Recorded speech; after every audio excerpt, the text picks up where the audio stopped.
muscles. I got fired. Hey guys, it's Robert Gardner with the Robert Gardner Wellness Podcast. I invited Monica Garza back again so we could have the real discussion about, I think, being an employer. I think that was what we kind of determined, but having discussions about running, I don't want to say a spa, but a facility that hires massage therapists. Is that more correct? Yeah. Yeah. Yes. So tell me, and the reason I'm interested in this, I love business generally, and I chose to not go the direction that you have gone, which is having staff. And it has confused massage therapists for a very long time because the path to success is hiring massage therapists and managing them. And I chose not to do that because I went into education. What do you see as, and this is what I'm dying to find out, what are the challenges? Well, good morning, Robert. Thank you for having me again. Thank you for inviting me. This is a really good topic. I think that a lot of therapists, we usually tend to go the self-employed route. So when one of us tends to have that bold idea of actually creating, a business out of it, whether it's storefronts or hiring people or whatnot, it can be very challenging for us. We're good at what we do, but doesn't mean that creating a business and hiring staff can be just as easy. So yeah, there's definitely some pros and cons to being an employer and trying to build and create a staff that works together and is kind of the same in the sense where we have the same goals and beliefs for the business and for the clientele as well. So there's definitely some challenges there. Yeah. I did not want to get involved in commercial real estate in Austin is partially what it amounts to.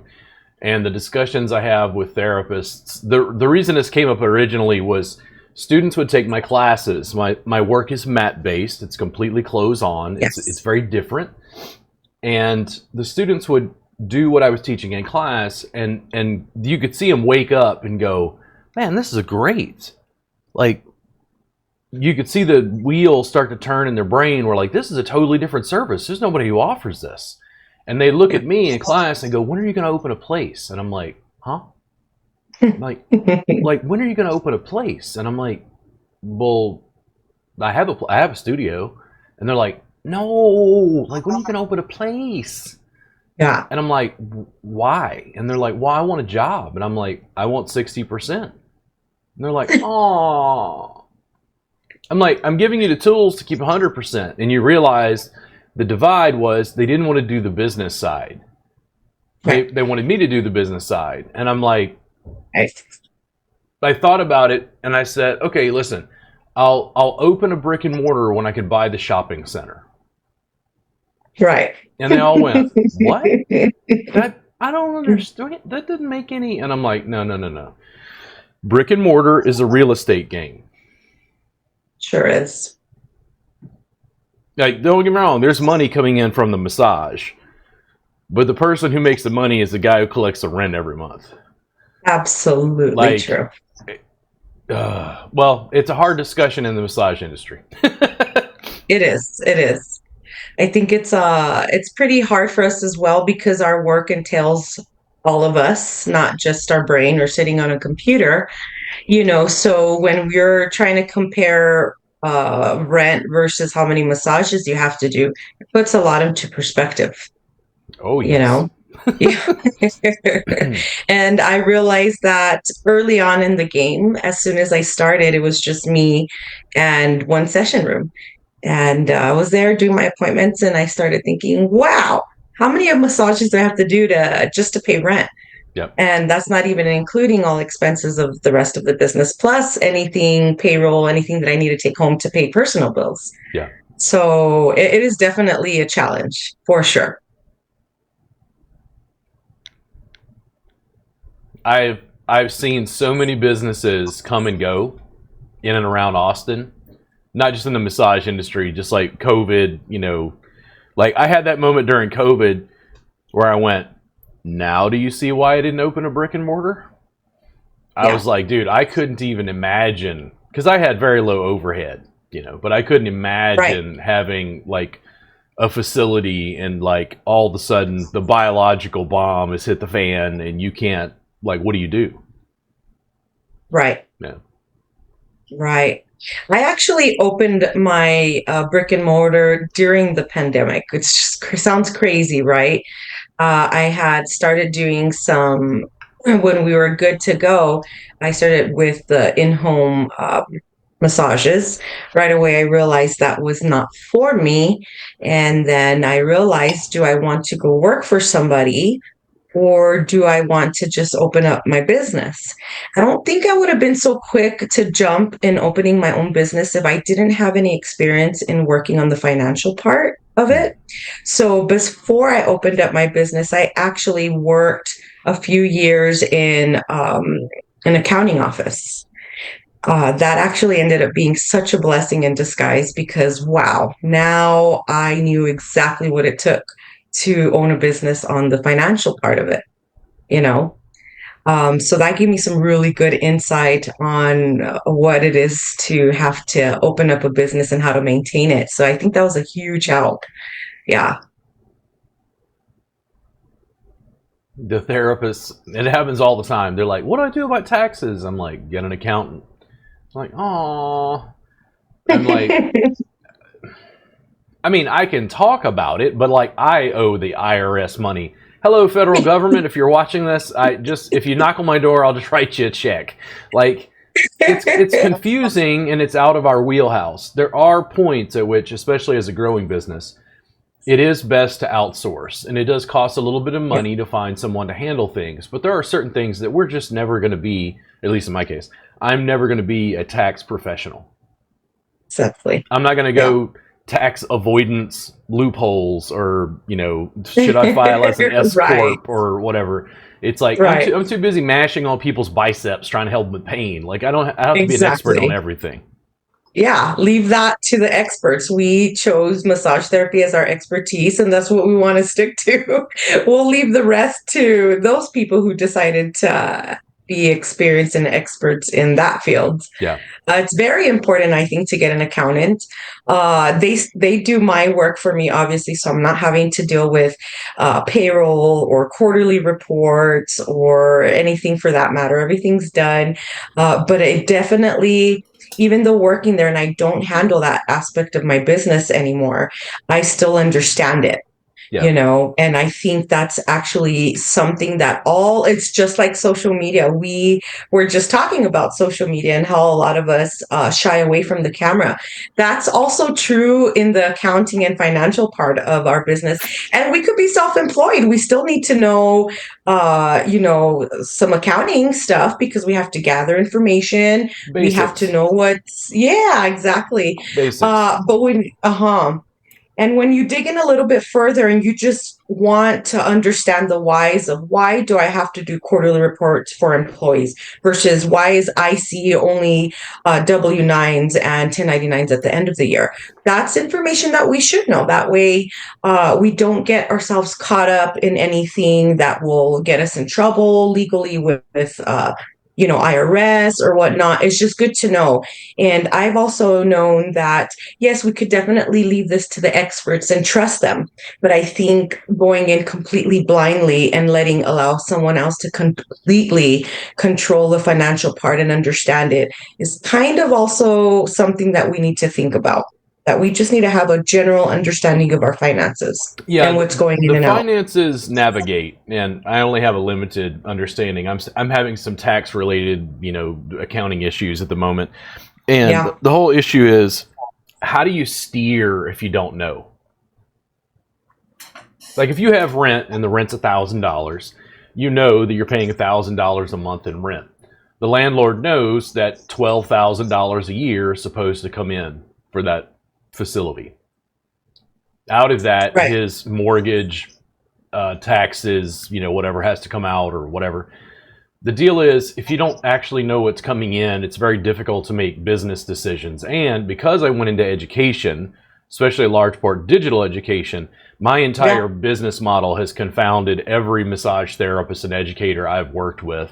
They're like, wait, what? And I'm like, dude, if I laid it out for you, like I make money from clients, but I'm making money online. As soon as COVID hit, I had educators write me and almost get mad because they're like, God damn it, you're still making money. And I go, I built a business on the internet. Like I didn't do it because of COVID. I just did it to supplement.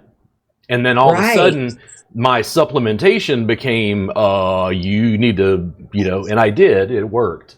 My business actually slightly grew during COVID but in a very different way. It was like a limb got lopped off, so. Yeah.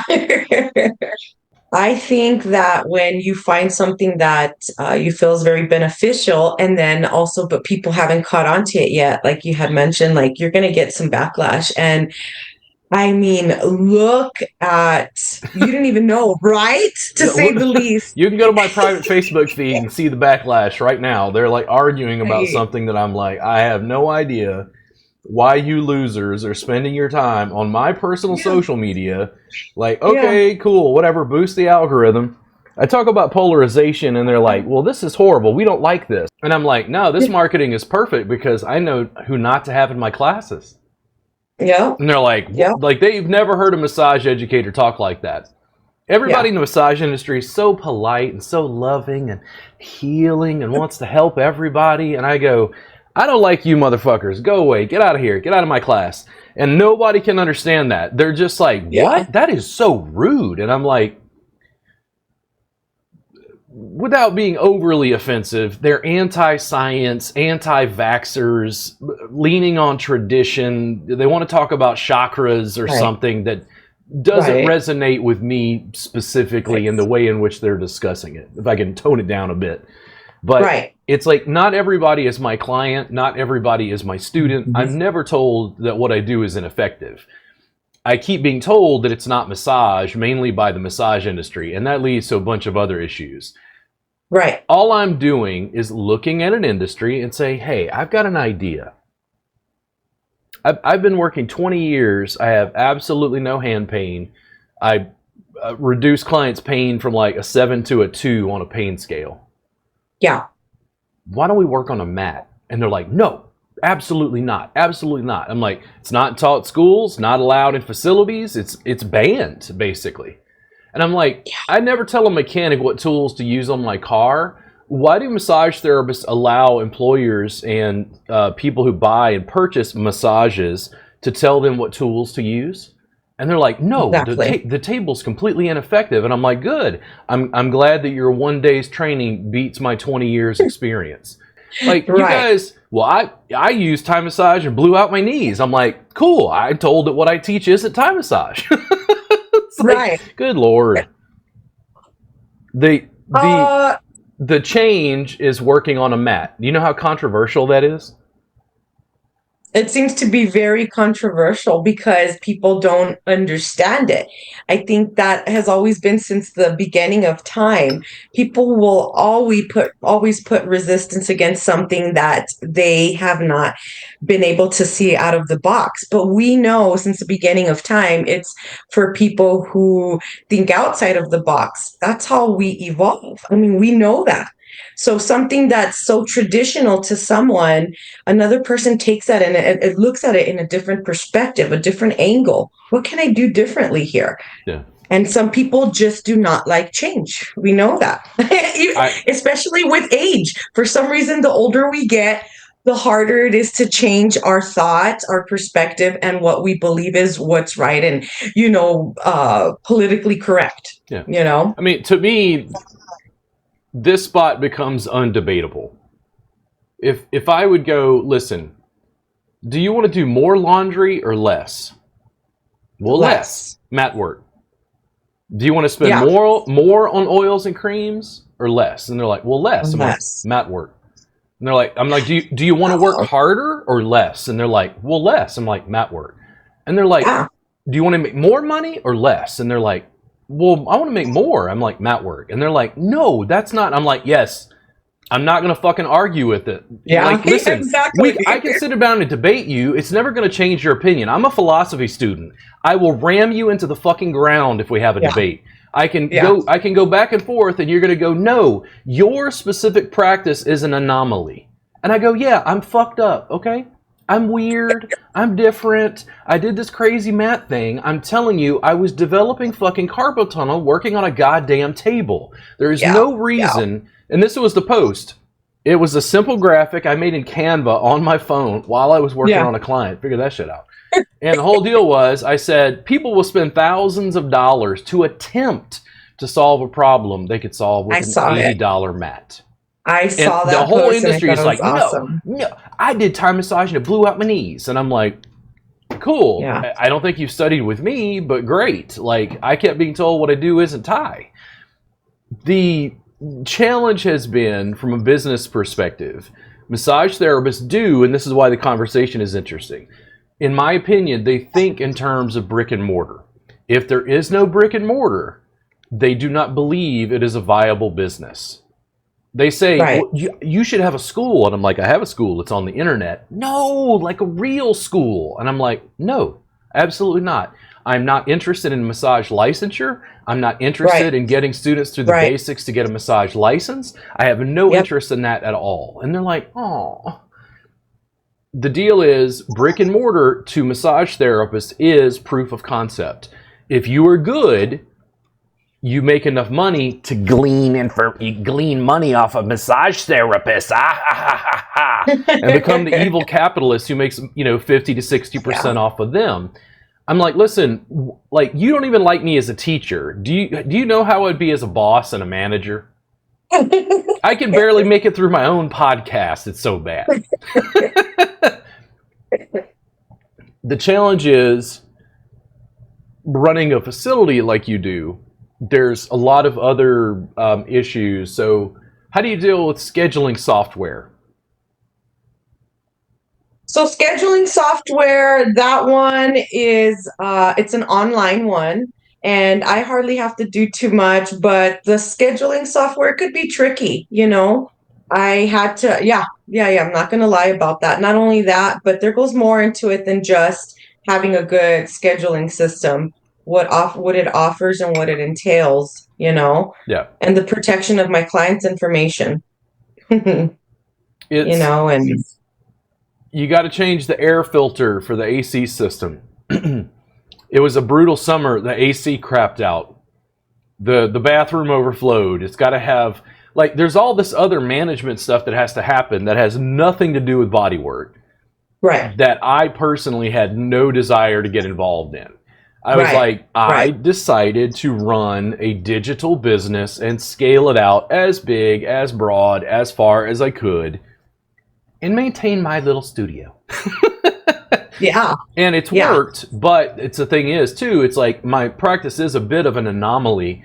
And I think that's why my opinions are so ill received, because they can't believe that I've come to conclusions that are completely contrary to the foundation of their industry. I literally walk into a table-based room, push the table over, and go, cool, let's put down a mat and build a real Right. business. And they're like, what? Right. This is absurd. And I'm like, cool. Let me come into your practice and work on 100 clients, and then we'll ask them what service they prefer. And if they're like, no, it's like you're saying, I'm like, yes, I'm saying it's better. I'm saying it's more effective. And I'm saying what you're doing on a table is fucking destroying bodies and holding you back. Yeah. And they're like, Yeah. no, you can't. I'm like, I just said it. You going to send me hate mail? Well, we don't like you. And I'm like, okay. I don't know what this has to do with you liking me specifically.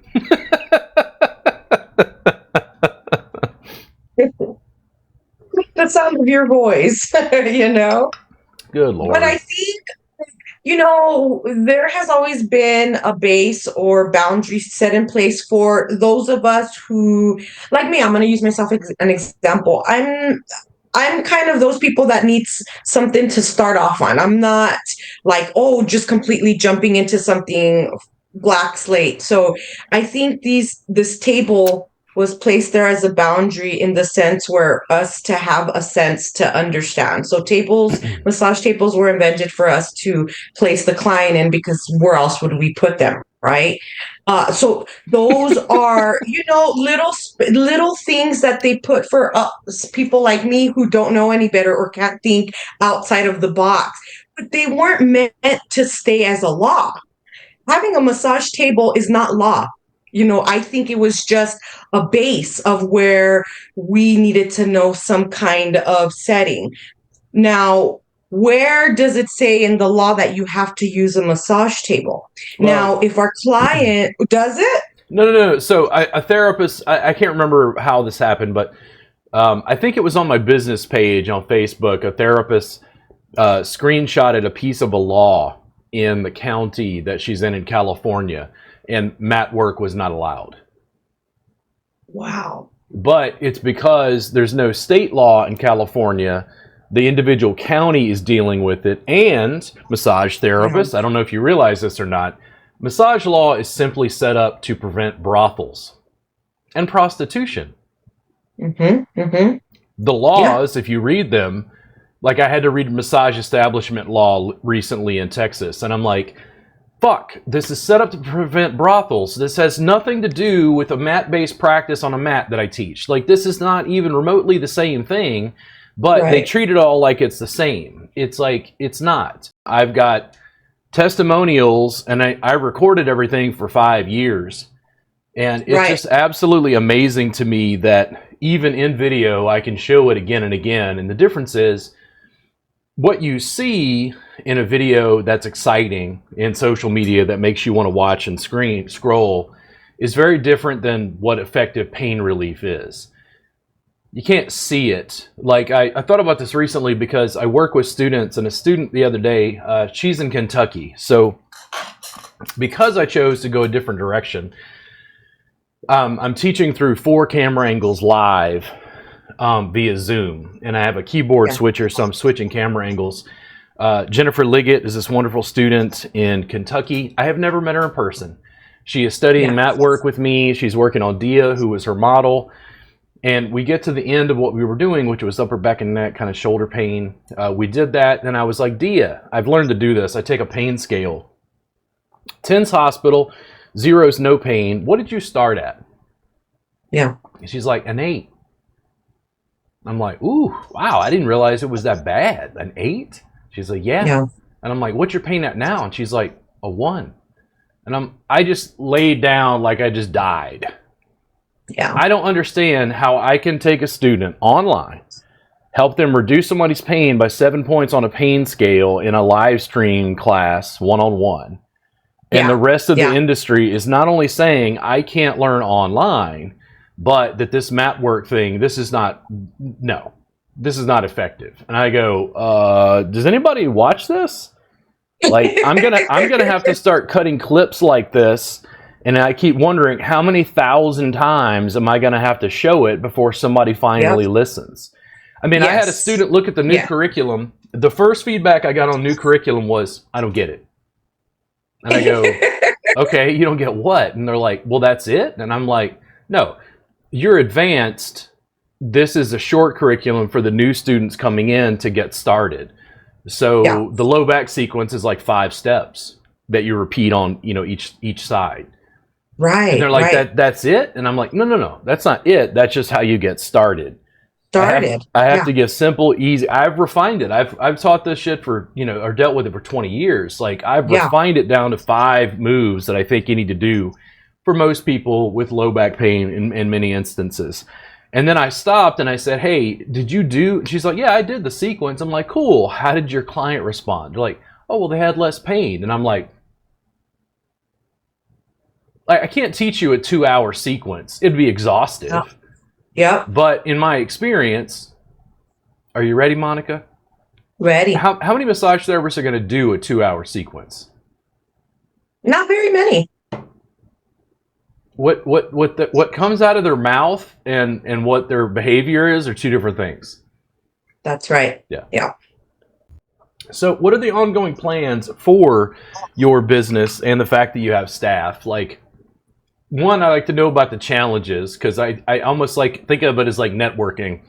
Because I run a different business, it helps me find angles to help you streamline things to make it better. Like, what challenges are you having in business, and then where are you trying to go, I guess? Yeah. So I think I'll start with where I'm trying to go first, to kind of go into, if falls into what, kind of little bumps I'm running into. And I noticed that, well, for me personally, our industry is a lot of self-employment work. Because we all have the same license. And of course, that issue of the percentage of what an employer is going to pay you versus you just being able to take everything home after the massage. So I wanted to form a company that would allow all of us to grow together, to have a home where not all massage therapists want to be business owners either. A lot of them are like, I don't know the financial part. I don't care for it. I just want to massage and help people or help Yeah. them feel better. And so I wanted to create a space where we could be like other uh, offices in the sense of other industries where you build a community, and you all grow and learn from each other. So my whole idea for starting a company and growing and hiring other therapists and getting a staff was to build a place for other massage therapists who don't want to open up a business to come into an environment and an employment office where they could really just be able to explore themselves as far as a massage therapist, grow there and serve their community, serve the people that they feel they would benefit from their services. And we don't have that many outside of franchise. All that I know of right now is a lot of franchise that has those big, huge employment where you see a bunch of therapists together. Out of the franchise, I know 9 out of 10 of those massage therapists complain about these franchise Yep. offices. Yep. They hate it there. They get bad taste in their mouth of Yep. business and even working for another massage company. So I went based off of that thinking I want to build something like a franchise, but exactly opposite of it, where we put the massage therapist first now. It's not all about trying to ring in money and of course owning a business. Well, of course you want to make a profit and for your livelihood and whatnot. But I also wanted to build a business where massage therapists can really be happy there and not be miserable and not hate work and thinking of where's my next step and I can't wait to get out of this place. Yeah. But yeah, me personally, I love working with other people. I think I actually work better. I love my self time, but I'm one of those who just really thrive when Yeah. I'm around other therapists or what, because we bounce ideas back and forth. We learn so much from each other. If I didn't talk to you, Robert, I don't even know if I would be wanting to dive more into mat massage. I mean, and that's the honest truth. But going and meeting people who have different ideas, different opinions, I mean, look at how I'm already learning. You know So what I mean? the other thing is if you have longer conversations with me, and I think also the so online, it's this interesting thing. There's almost like a caricature. Like, do you feel like you know me better because of the AMTA conference in El Paso? I know more of who you were, but it wasn't until I started talking to you on a more personal level Yeah. where I got to really know who you are. Yeah. You give that person a chance. It's like, okay, let's see what he's talking about or he or she's talking about. There's so You know? much like noise on social media, including the noise I make, meaning putting out video consistently. Somebody can see a video and they're like, I don't like that guy. And I'm like, really? What did you not like? And they're like, you're rude and gruff and abrasive. And I'm like, oh, yeah, no, I'm glad that comes through in video. It's like that way you know what you're getting when you come to class. Yeah, The difference exactly. is it's almost a caricature. They're assuming that I don't know, exactly like I am in every video or something. I don't know. Like it's just weird. The thing is, we have to learn to separate what's valid and what's not. And looking at who Robert Gardner is, and if I don't like how you dress or how you, that's taking away from the whole point of the video that you're sending out. So, me personally, it's not so much about what the person personally is as well, but also what's their message that they're trying to bring across. For me, client is also, we want to do our very best to show results for our clients. That way they feel better. And for me, it's getting out of, okay, if Robert Gardner's doing, floor mat massage or, what are my clients benefiting out of it? And if they're benefiting out of it, why am I going to stop that? I would rather be, hey, Because there's wow, no way, Robert's doing there's something. no Let me one, look into it. yeah, there's no way that one arrogant prick asshole white guy in Austin figured out this mat shit and this is more effective. I was taught in school, and as soon as I hear that, my brain shuts down. I'm like, I don't give a fuck what you were taught in school. I'm telling you that it's more effective and it's easier on your body. And they're like, well, this is hard. And it's like, no, you just have extremely weak legs and core strength because you're not used to working on a mat. I'm going to give you 75% more tools. Well, I did Thai massage and blew out my knees. I'm like, cool. I'm glad you do something that I'm told I no longer teach. I show you how to change it to protect your knees.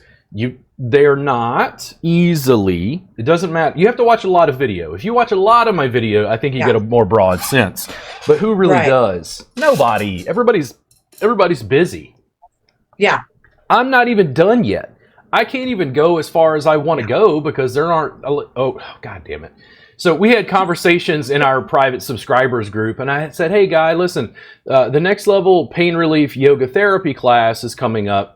What we're going to do is I'm going to show you how to work on 8 people at one time. You're going to use foam rolls and tennis balls, some self-care stuff along with breathing.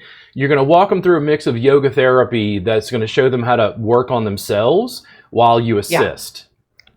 And I did this on purpose because I'm testing the audience. I was like, you fuckers have subscribed. You're studying with me. You think you know what I fucking do. And I'm like, let's change it. And immediately they go, but I don't know. Do I need to be a yoga teacher? And I'm like, I don't know. What is yoga? They're like, God damn it, Robert. And I'm like, no, just do what I tell you to do. It's effective. It works. The packaging and the branding has to be built. That's the challenge. It's new. Yeah. That's all. It's new. I understand that. The difference is when they start going, well, you know, do I need a yoga training? I'm like, yoga has no license in any state in the United States. But I don't, this is combining Thai massage and yoga with pain science in a way that you can't understand that your culture won't allow. And they're like, oh, in the end, I'll keep teaching and working at it. If we ever got to the point of brick and mortar, this is what I guess would happen. There would be 10 different facility owners like you who'd say, Robert, I think you do have something that works here. How do we, and I'm like, this is how we do it. You run the facility. I'm going to come in and help with the training. I don't want to manage the staff day to day. So what I want to do is I want to help you with some of the digital side of the business to promote. I want to help with the training, and I want to take that piece off so you can focus on the stuff that you need to do because I need someone to make sure that the bathroom does in fact have toiletries. But I'm not gonna be in El Paso every day. Right. The transition though is like I've approached the business in a different way because I'm trying to avoid that initial management of the massage therapists themselves. In classes, I will talk to therapists because they do this. I hear them in class. Like, I'd pay attention. They hate massage envy. They hate facilities. They hate franchises. All these owners take advantage of them. They're evil like you, Monica. They're bad. You're a bad employer. You're taking advantage of these poor massage therapists. Please laugh. Please laugh. Let's cackle. Let's hug each other and deal with our emotions because they're like, you're taking advantage. She's taking 50%. And I'm like, do you know how much the commercial rent is for the facility? And they're like, no. Do you know what the insurance is on the facility? No. Do you know what you have front desk staff? Oh, yeah. Do you know how much the front desk staff? No. And I'm like, see? One of my therapists thought that I was only, get this, I thought it was funny. One of my therapists thought I was only paying $300 of rent for my space. It blew my mind because they saw in front of there was another little tiny, it's probably like a 5x5 room that was being rented out for $300. And I started laughing. I'm like, you're joking, right? Like $300. I wish. Yeah. You know? There was a young lady here in Austin who contacted me at one point, and she, long story short, she kind of hooked up her own sort of suspension, and she was doing mat work, and I had a meeting with her and Kristen. Kristen's one of the, you met Kristen, that works with me. Yeah. And then I was like, hey, what's going on? And she's like, I got this idea. And I'm like, oh, okay, cool. What's the idea? And she's like, mat-based, close on with suspension. And I go, okay, where do you think you got that idea? Yeah. And as we talked, I was like, well, what problem are you having? And she said, the staff, they won't listen to me. And I go, why? And she's like, I think it's because I'm a young woman. Like, I think and I was like, oh, interesting. Okay. So, because there are gender issues in the industry, and I've seen it as a male therapist who's like working with Kristen and others, and like the way stuff is received is different. Yes. She said, they don't, I think because I'm so young, probably, this is the main thing. They don't think, like, they don't, in other words, if I'm 28, somebody who's 36 does not want to take, me to be the boss, Yeah, definitely. And the thing is, I was like, oh, okay, yeah, no, that I can see how that would probably, be challenging. And I looked at her and I said, listen, you're talking about mat-based work, close on with suspension. Let's do this. Let me come in and train the staff. I'll help you with the digital side of the business, and then we'll just continue to build. And immediately she goes, oh my God, you would do that? And I go, you're trying to promote mat-based work, close on with suspension. I mean, it's basically the beginnings of almost like a franchise. And she's like, well, how much money do you want? And I'm like, no, I'll do it for free. Yeah. She was excited at that moment, like was freaking out, like, oh my God, free? How the fuck are you gonna, like, and I'm like, trust me, I have ways. Yeah. And very quickly she pulled away. Why? Because people do not want me to have influence or control over their business model. They see me as an anarchist, and they're like, this guy is trouble. This guy is gonna make you rich if you listen to me. The difference is it's a different business model, and I don't know how to apologize for that. It's just different. That's all. Like, the industry, when they start saying that I'm resisting table work, is the one that really just chaps my ass, because I teach table, show table, still teaching table. I'm making new curriculum that's still got a table component. The problem is I keep arguing that the community as a whole is not allowing mat work. And they're like, that's ludicrous. And I'm like, fuck you. Get out of my fucking face. No facility in the United States allows therapists to work on a fucking mat. Like, I live in Austin. It's this amazing progressive hub of fucking hipsters and shitty tacos. I don't care what you think about Austin tacos. They ain't as good as they are in El Paso and Brownsville. So get out of my face. If you disagree with that, just argue. Write some comments down below. Tell me how much you hate me. I don't give a shit. It's like, are there good tacos in Austin? Yes. They're not as good as they are in San Antonio and South. There, I said it. Now, if you're in the Rio Grande Valley, please like this, comment, and say, we love Robert Gardner. Anyway, the whole deal is, the industry is blocking the mat. It's not allowed in schools. It's not allowed in facilities. It's like, and I keep going, why? The therapist will go take a class and go, and this is actually pretty good. And I go, yes. I'm like, I'm not blocking the table. The industry is blocking the mat. There is a normative thing that's happened where, but this is the parameters. And I go, not anymore. We got new stuff now. My biggest argument, I think, for you would be if it works and there's proof of the benefits. Why does anything else matter? Like, that's really the real question to ask. If your clients are honestly finding benefit and they would rather choose Robert's method than just going on a regular table, regular massage, why is everybody questioning it if there's actual results and actual benefits coming from the mouths of the client? This little thing, as opposed to an entire industry. Kristen will go around town and get Thai massages. She'll come to me bitching. She's like, Robert, they suck. They don't compare. Like, it's it's getting to the point I can't go get a session with anyone unless they've trained with you. Like, their work is, and I'm like, okay, I mean, if you go tell them that, they're going to be pissed. Like, I just do what I do, Kristen, and you were fortunate enough to continue showing up and training.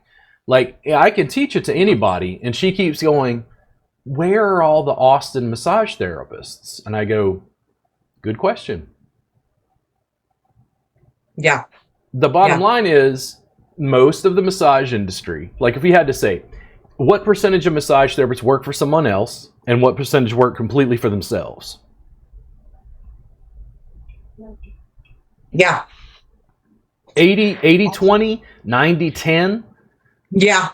something like that. So 90% of the industry works for somebody else where they can't do mat work.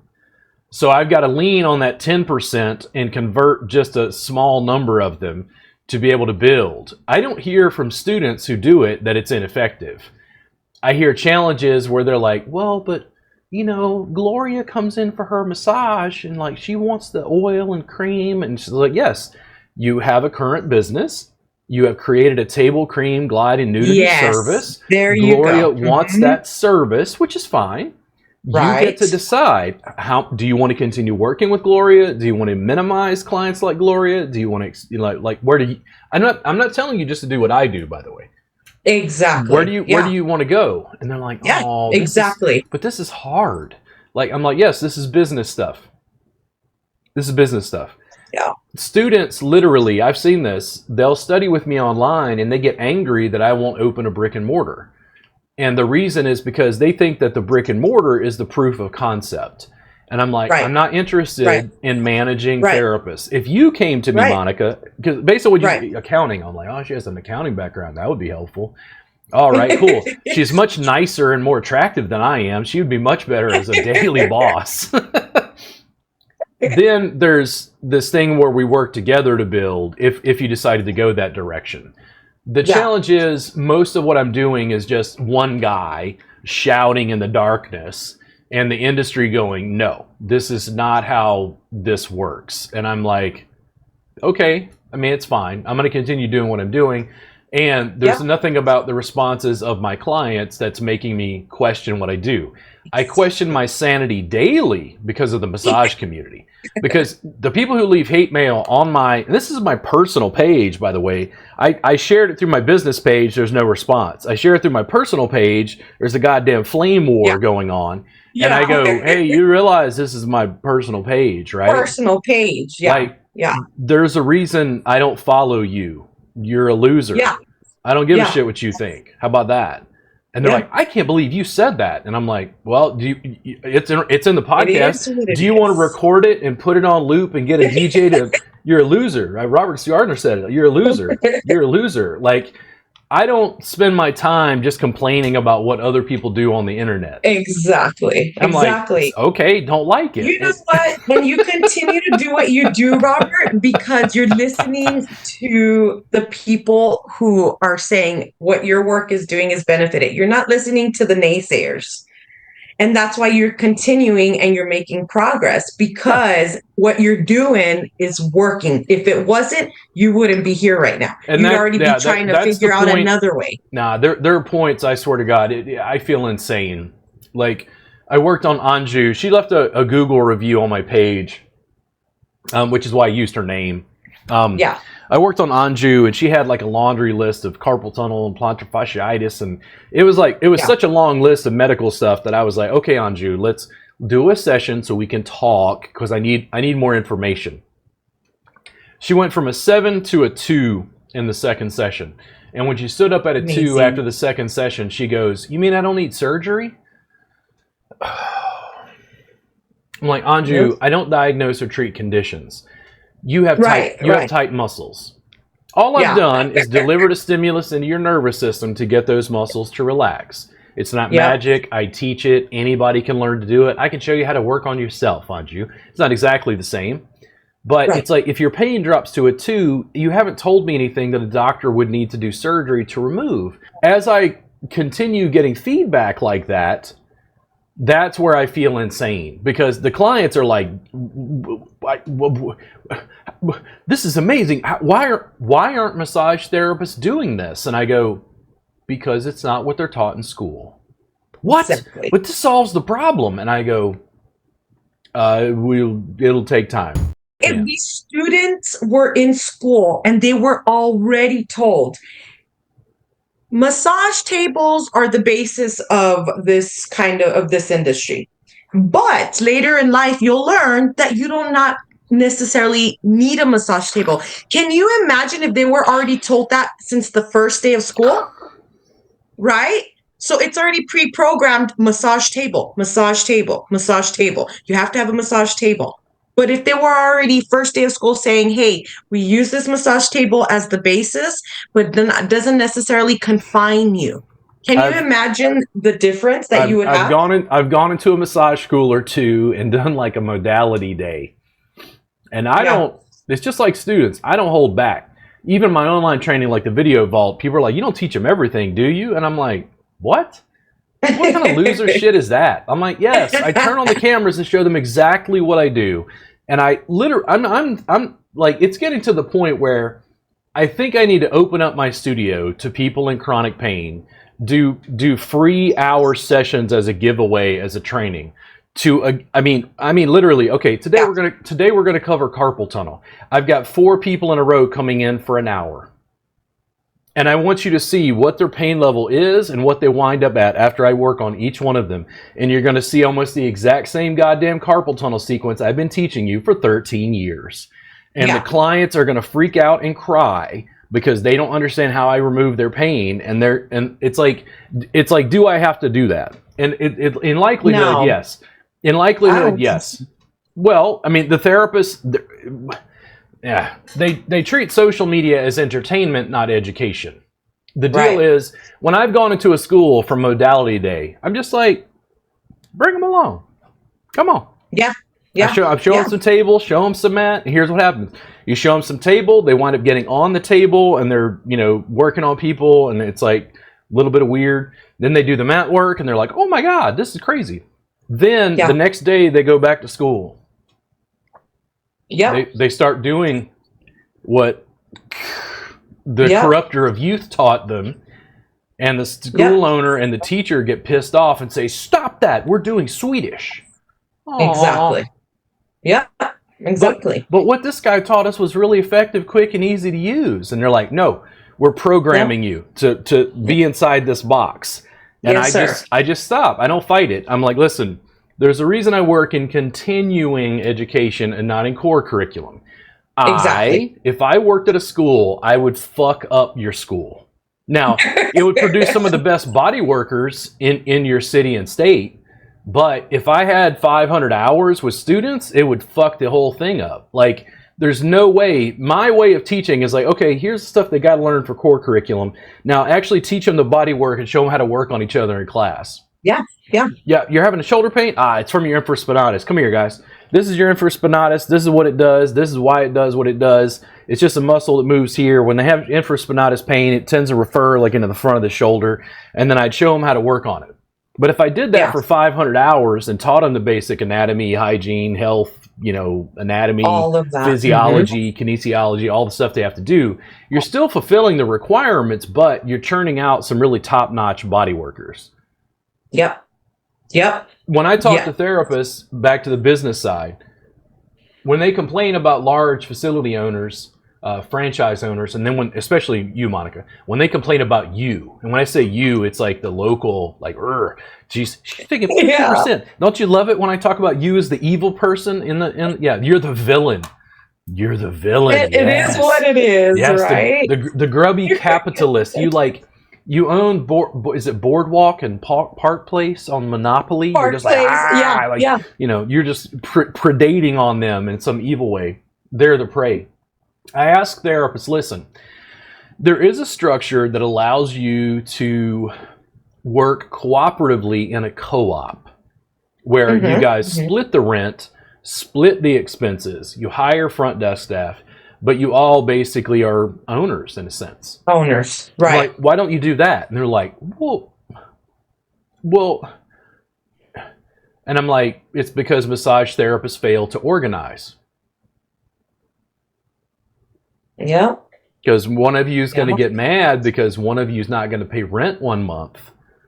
And Yep. then you're going to get mad and you're going to squabble and you're going to fight. Dude, I get therapists just to show up to do, because I'm not in a management thing. I don't take money from their clients. I'm just training. But trying to get the therapist, just 2 or 3 of them, to work together locally, oh, they start to fight. They start to talk to me and complain about each other. And I'm like, this is why I don't do that. Well, Colleen said this, and I'm like, yes. Fuck what all you said. I don't give a shit. Right. The thing is we all carry the same license. And automatically, when that happens, there's this sense of ego, or I know more than you because I've been licensed more than you, or whatever it may be. Me, I don't think that way. That's the whole thing, is I'm trying to change the perspective of our industry, where you could actually be a massage therapist working for another massage therapist and still be happy and not resentful. And not like, they're taking all my hard-earned work that I've done, and because not every single therapist wants to own a business. Yeah. They would rather prefer just going in, literally clocking in, doing their massages, clocking right out, and the work is behind them for the rest of the day. Yeah. So not everybody wants that. And that's why I was thinking, okay, well, I would like to build a place where other therapists, but it's hard, Robert. It is hard. Because like you said, and then there's conflict of interest within therapists. That's another thing that has to be attended to. Students, I'm like, are there things in the massage industry you don't like? And they're like, yeah. And I'm like, tell me what you don't like. And they rail off things. I'm like, cool, you should go change it. Oh, exactly. That's like a lot of work. And I'm like, that's the problem with America right there. Well, I don't like this. And I'm like, good. And the founding fathers didn't like it. They didn't like paying taxes to the British. You know what they did? Fought a war. Exactly. It's easier just to complain about things, right, than trying to literally find a resolution for it instead. And there's never been a larger place to complain. Exactly. It's like, my voice is being heard, and I'm like, Karen, I don't give a fuck what your opinion is. It's like, I literally, you commented on this, because I talk to my mom all the time. I'm 46 years old. Love it. And I still have a very, like, I don't know. I'm 46, but I still call her mommy. Hey, mommy, Hell yeah. And the thing is, like, I'll talk to her, and she's like, baby, quit listening to those people. They don't know you. She's like, I love Bobby. She's like, I love you, and I don't care what those people think, or whatever. And it's just so funny to be 46 and have the interaction with my mom. And my mom is old enough that she's older. She doesn't care about people's opinions of, doesn't have anything to do with her life. Exactly. When I saw that post, I just started laughing because I am, no joke, Robert, I call my mom Mama. I still call her Mama. Hey, Mama, good morning, Mama. I mean, we literally talk every morning. And when I saw that post, I'm like, right on, Robert. You're not even ashamed to say that shit. Like, oh, man. Hell yeah, dude. Like, that's our mom. And if there's anybody's opinion that should matter the most, is our parents and our spouse or loved one. When I get, and on my personal page, when this flame war came out, I didn't do it, but I wanted to tag my mom and go, Mom, see these people? Do you see how mean they're being to me? Mommy, I want you to set them straight, because I want my mom to like put on her reading glasses and you quit being mean to my son. Exactly. It's kind of like a comfort, because I bet you after that post, Robert, you're like, hell yeah, that's my mom. She makes me feel like, you know what, this is why I do this shit, and F everybody else, because my mama said I can do it. I mean, it matters. And everybody else's opinion, like, that's what I'm saying. Does their opinion matter when you're seeing the results? No. What does it even matter? There's no weight to it. There's absolutely no weight to it, because you know what you're doing is working. So what does it matter what these naysayers say? When the work you're doing is showing benefit and it's proven right there. It's been 21 years. It was in 2002 when I got out of school. When I look at it, I'm like, I never thought in a million years that I would be basically what feels like at the front of like a revolution. Yeah. Massage? Like, and here's the thing. This is what's funny. Like, I get hate mail, but it's like my opinions on a variety of things. would make Karen clutch her pearls. Religion, politics, like, and here's the deal. I take social media and I narrow it down. I'm like, here's what I want to focus on. Massage. Massage, like health and wellness. Yeah. You don't get my opinions about a whole lot of other things. Yeah. On social media, particularly things that I think are stuff that people would argue about. Yeah. Controversial. Yeah. Controversial. Because I'm only giving them this and they're having a conniption. I'm like, I could only imagine if I had the whiskey conversation I want to have, what they would have a problem with. And they think very dualistically sometimes. It's like, you're a Democrat or Republican, or it's like, wait. Can't I just be a citizen who has differing ideas on different issues? And it's like, no, but we can't make a caricature of you. And I'm like, exactly. You can't label me. You can't put me in a specific category. And people don't like that. And it blows everybody's mind. And you being somebody who really is into philosophy, out of anybody here, that philosophers are all about the what ifs and grab here and do this and come up with your own understanding. A lot of people don't understand that concept. And philosophy is about reaching out for different and outside of the box, right? I got more benefit from the mat work. I continued exploring doing the mat work, and I got more benefit for clients. Yeah. It was repeatable, testable. I was seeing in clinical results in my practice. The clients at a certain skill level started like freaking out and going, dude, I don't like, it's hard to explain, but they came into a massage therapist and got this slightly different service. And they just went, dude, where the fuck did you learn this? And I'm like, by fucking breaking Thai massage. Like the sequences I teach were just a foundational piece.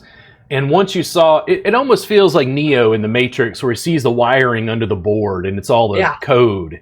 Yeah. It felt like that. Like once you understood it, you're like, oh, dude, it was never send lines. No, it was just like a simple map to get you to understand like the basics of how to work soft tissue.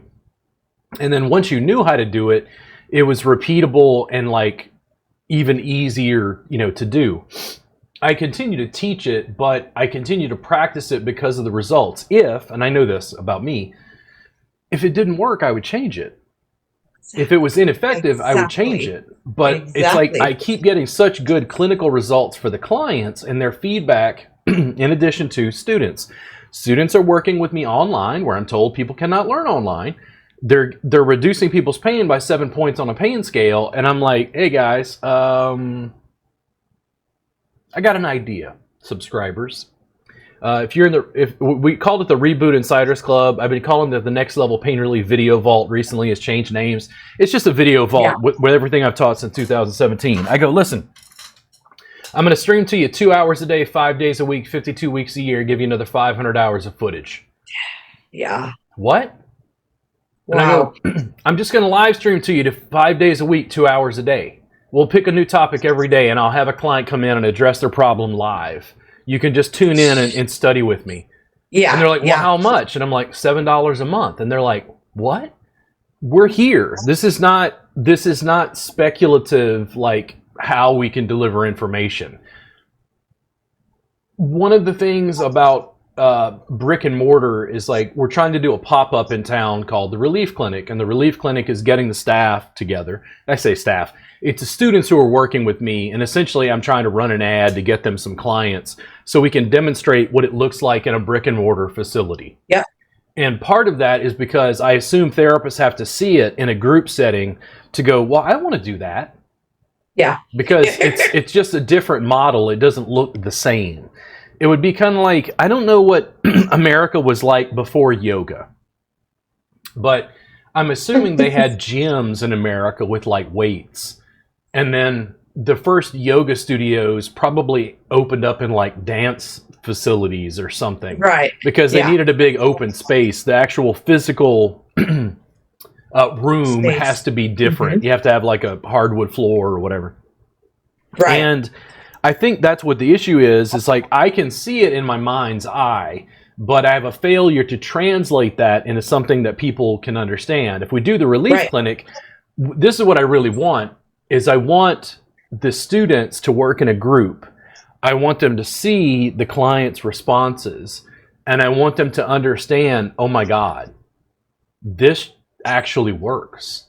Like, Yeah. not only do clients like it, they actually prefer being in public, being clothed, being around other clients because they get to be the cool kids. It's a little Right. bit like CrossFit. CrossFit somehow created a workout regimen where Yeah. it was a state of prestige to throw around Yeah. goddamn tires and not use air conditioning. And I know that every person who ran a gym was like, "There's no way." And it's like CrossFit. And it's like you could literally do Yeah. this. You could go, "Do you work out?" "No, I do CrossFit." "Do you work out?" "No, I do CrossFit." And there is no CrossFitter who doesn't want you to know that they do CrossFit. It's a very strong brand. It's a very That's strong. true. And I'm like, that's what I True. want. That's what I Yep. want. I want Yep. I want the Spartans. I want the massage therapists in the industry that are ready to give everybody else the finger and go build, and then have the rest of the industry lose their mind because they're not following the rules. And it's like, yes, but Yeah. we don't break the law. And the challenge Exactly. is the therapists can build the kind of businesses they want. We are going to have a conversation with some therapists. I think I've decided I'm going to have them in my studio instead of going out to a facility. I was having a hard time pinning down a facility to go in and make it more businessy. Right. So I was going to have Right. a small number of therapists, maybe 3 or 4, come in and talk to me in a group for an hour or two, and then do private sessions with them, kind of like our Zoom talk about business. Yeah. Because Yeah. they want to open wellness centers. They're therapists here in Austin. They want to do this. They want to do that. It allows me to look at the business from a different angle in relation to what they're trying to build. And the thing that I see pretty consistently, because my business is very heavily supplemented in a digital form, which is a very different business. Selling Yeah. digital info products is not running a facility. They're Right. very fixated on this brick and mortar thing. And I'm going to have to talk to them and go, listen, are you sure Austin is the right place for what you're trying to do? Yeah. And the reason is commercial real estate rates. It's horribly expensive. Yep. And if the Yep. rent is $2,000, how many sessions are you going to have to do, or your staff is going to do, to be able to pay that and then make profit? Yeah. Because Yeah. this is where the rubber meets the road. When I talk to therapists, they get a little annoyed sometimes, but it's like, you got to understand that Massage Envy is not run by massage therapists. Exactly. Many of these facilities, Hand and Stone, or I don't know all these elements. Other places. Yeah, in other words, I don't know all of their business dealings or whatever. Right. But they're not all run by massage therapists. And Nope. if you're a franchise, I think like Hand and Stone, I think they're a franchise. The franchisee doesn't have to be a massage therapist. No. It's somebody that sees a good business model and says, "Hey, I'll get Monica to manage them or whatever." Exactly. But they're running Yep. the franchise.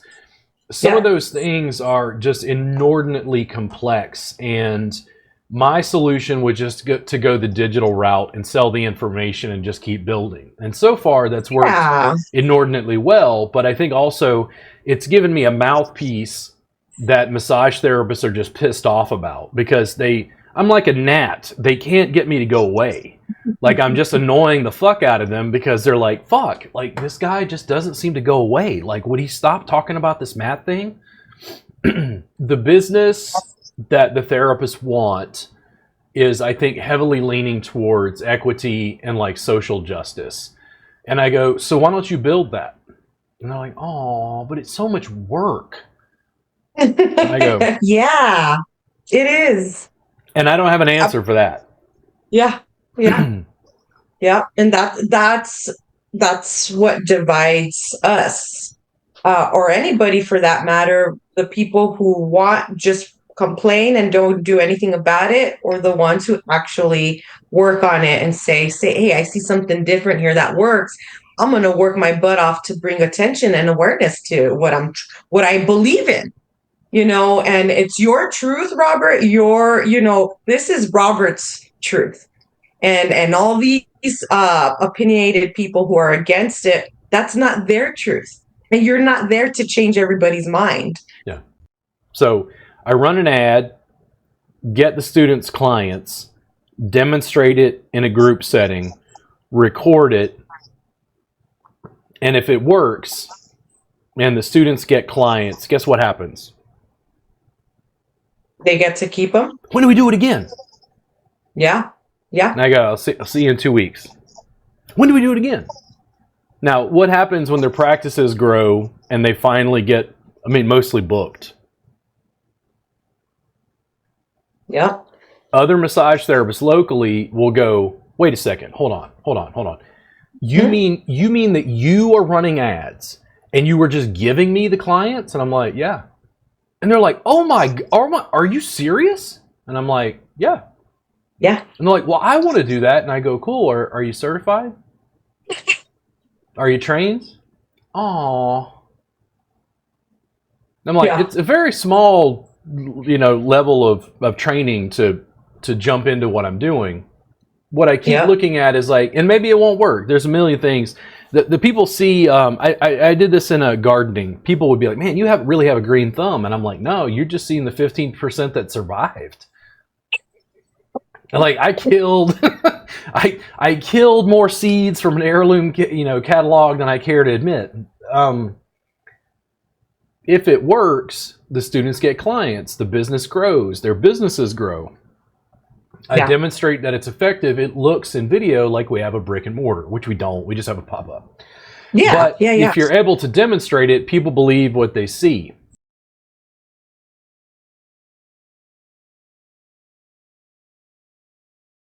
Now we have a foundation to continue dealing with training and doing what we're doing, because we're still, in my world, business-wise, I'm still coming out of COVID. It's been a challenge because my business jumped so far into the digital that I'm having a problem holding in-person classes. Kristen keeps complaining because she's like, I don't understand why therapists aren't signing up for the classes. And I'm like, because Austin massage therapists aren't interested in what I'm teaching. And as a community, they have decided I'm not part of their tribe. Yeah. Yeah. You've been ostracized. And it's like, it's a weird spot to discuss, because I can presume what's going on, but I think over time, as Kristen becomes more successful, there will actually be more pushback against her as well. And I hate to say that I look forward to it, because I want Kristen to go, but these massage therapists don't like me. And I go, cool, why? I'm like, I don't know. And I'm like, because you're not part of their tribe and you keep promoting this mat-based thing that they don't, that's not how we do things. Right. That's all. It's very simple. Yeah. You got to be like water, water. It can break anything, right? You talked about in a previous podcast about some insurance billing related thing you were trying to do. Okay, so it's 2023. What does your business look like in 2033? Man, okay.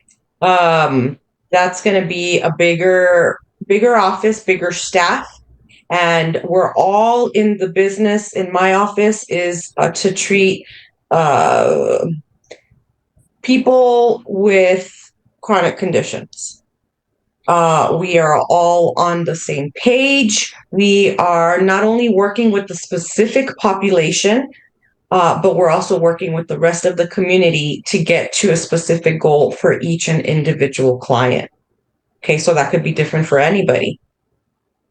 Successful, calm, peaceful, a place where therapists can come together and not have to be under a franchise in order to be able to work with like-minded people and all have the same goal. Not multiple locations. I'm still thinking about that. If it would be multiple, it'd probably be just 2. That's where I'm at right now. Yeah. And there's a huge amount of stuff between here and there. Yeah, definitely. What the overall massage industry? Let me ask this: what does the overall massage industry look like in 2033? I think massage now is looking more, used to be look like a luxury. And I think that massage therapy is more now transitioning to an actual health benefit. So I would hope, and I really hope, for me, I guess that's the way I look at massage, is that this industry by that time is going to be fully embraced by everybody, that even insurance companies are going to recognize massage therapy as just an alternative medicine, rather than all these pills that everybody's popping. So yeah, I would hope that in 2033, massage therapy is going to be looked at more as a respectable alternative to helping for feel better. Yeah. I can speculate. I think that massage envy is going to start to lose market share in the next 10 years. There's going to be increasing differentiation in massage services, part of which I think is mat work, which they currently don't offer at Envy. Right. Right. And I think one of the things that oh man, you talk about a canary in the coal mine. Stretch therapy in the form of Stretch Lab and Stretch Zone, there's going to be increasing like regulatory battles in relation to that, because they're not going away. And the massage therapist fucked up by leaving that big gaping hole that I'd been begging them to take for years. I don't know what the future of massage regulation is when I look at Texas licensure is what I'm most familiar with. So if you're in Mississippi, I don't read Mississippi massage law to know like some of the specific nuances and language and how it's interpreted and enforced. But massage therapists keep complaining about stretch therapy, and I go, this is a much bigger problem than you guys have realized. And the name of my brand is Next Level Pain Relief. That doesn't sound like massage to me at all. I'm like, can I hire people from Stretch Lab? And they're like, no, no, you cannot. This manipulates soft tissue. And you're like, so you're telling me stretch therapy doesn't manipulate soft tissue? Yep. At that point, they get very angry. I think Envy is going to lose market share like McDonald's. They're getting away from their core service. Every ad I see for Massage Me, it's me. And it's stretch therapy, massage, and facials or whatever. Yep. It's me. And I'm like, Massage Envy's doing like McDonald's and adding a healthy salad. I'm like, like you're not focusing on the playground anymore in Happy Meal. Like, I don't think this is going to work long term. I don't think you're going to be happy with the results.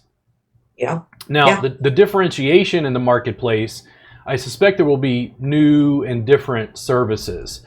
A lot of therapists, mostly what they're doing is they're taking the main massage, the table-based, table cream glide nudity service, and they're doing a tack on. Well, I'm going to add some stretch therapy. People seem to like this stretch therapy, so I'm going to add the stretch therapy. I have mostly just stopped commenting in Facebook groups when I see these posts, because if I post anything to say, hey, I've got this training, they're like, nah, no offense, Rob, Thai massage just isn't my style. And I go, cool, because I'm told what I teach is not Thai massage. And they're like, right. Like, I don't know what you guys think I was teaching or not teaching, or how you're looking at branding and Thai massage and modalities or whatever. But a lot of therapists think that because they're taking the main table-based service and adding cupping, ooh. Yep. And I'm like, well, let's put it this way. I had enough students in my own group go, wait a second, that service, they were interested. They're like, that service thing, do I need to be a yoga teacher to do that? And I'm like, well, why can't I just teach it to yoga teachers? Yeah. Yeah. And this is where it's like, it starts to get weird. I have a lawyer for a reason, because my lawyer goes, oh, Lord, Robert, you fucking entrepreneur, former philosophy student. Like, all right, Robert. So I know you're a man, a fine, upstanding gentleman with ethics, but I got to make sure you don't go to prison. Like, what are you trying to do? Yeah. And I just go to him when I've got new ideas. But the funny thing is like ABMP insurance, actually covers massage therapists for teaching yoga. It actually covers you for yoga insurance, essentially. And because there's no license to teach yoga, I'm like, so why don't massage therapists just go eat the yoga industry? Right. Now think about what I just said. I think massage therapists are like, but no, that's not. And I'm like, it's That's not what we do. Yeah. Yeah. Why couldn't we blend them? Why couldn't we blend elements of massage and yoga? And I'll teach you to work on 8 people at once, and I could do it through 4 camera angles, live, interactively. And they're like, no. And I'm like, why? Why not? Like, no, this is too I'm like, don't worry, it's coming. I think there will be increasing differentiation. What it means for massage regulation is completely unknown to me, because what I see on the street on the day-to-day looks nothing like what is written in massage law. Yeah. Like, it's just, I had a friend, he looked at massage regulation. He's like, man, under a strict interpretation of massage law, and I just stopped him and I'm like, under a strict interpretation of massage law, Stretch Lab and Stretch Zone are breaking massage regulation in all 50 states. I'm like, apparently what's written in the law don't have shit to do with what actually happens on the ground. And therapists, they're therapists in Arkansas. We're going to shut them down. I'm like, good luck. I was like, you think those corporations didn't do their due diligence and don't have legal staff ready to handle that shit? Exactly. I'm like, And the conversation with my lawyer the entire time has been, listen, if they can do it, I can.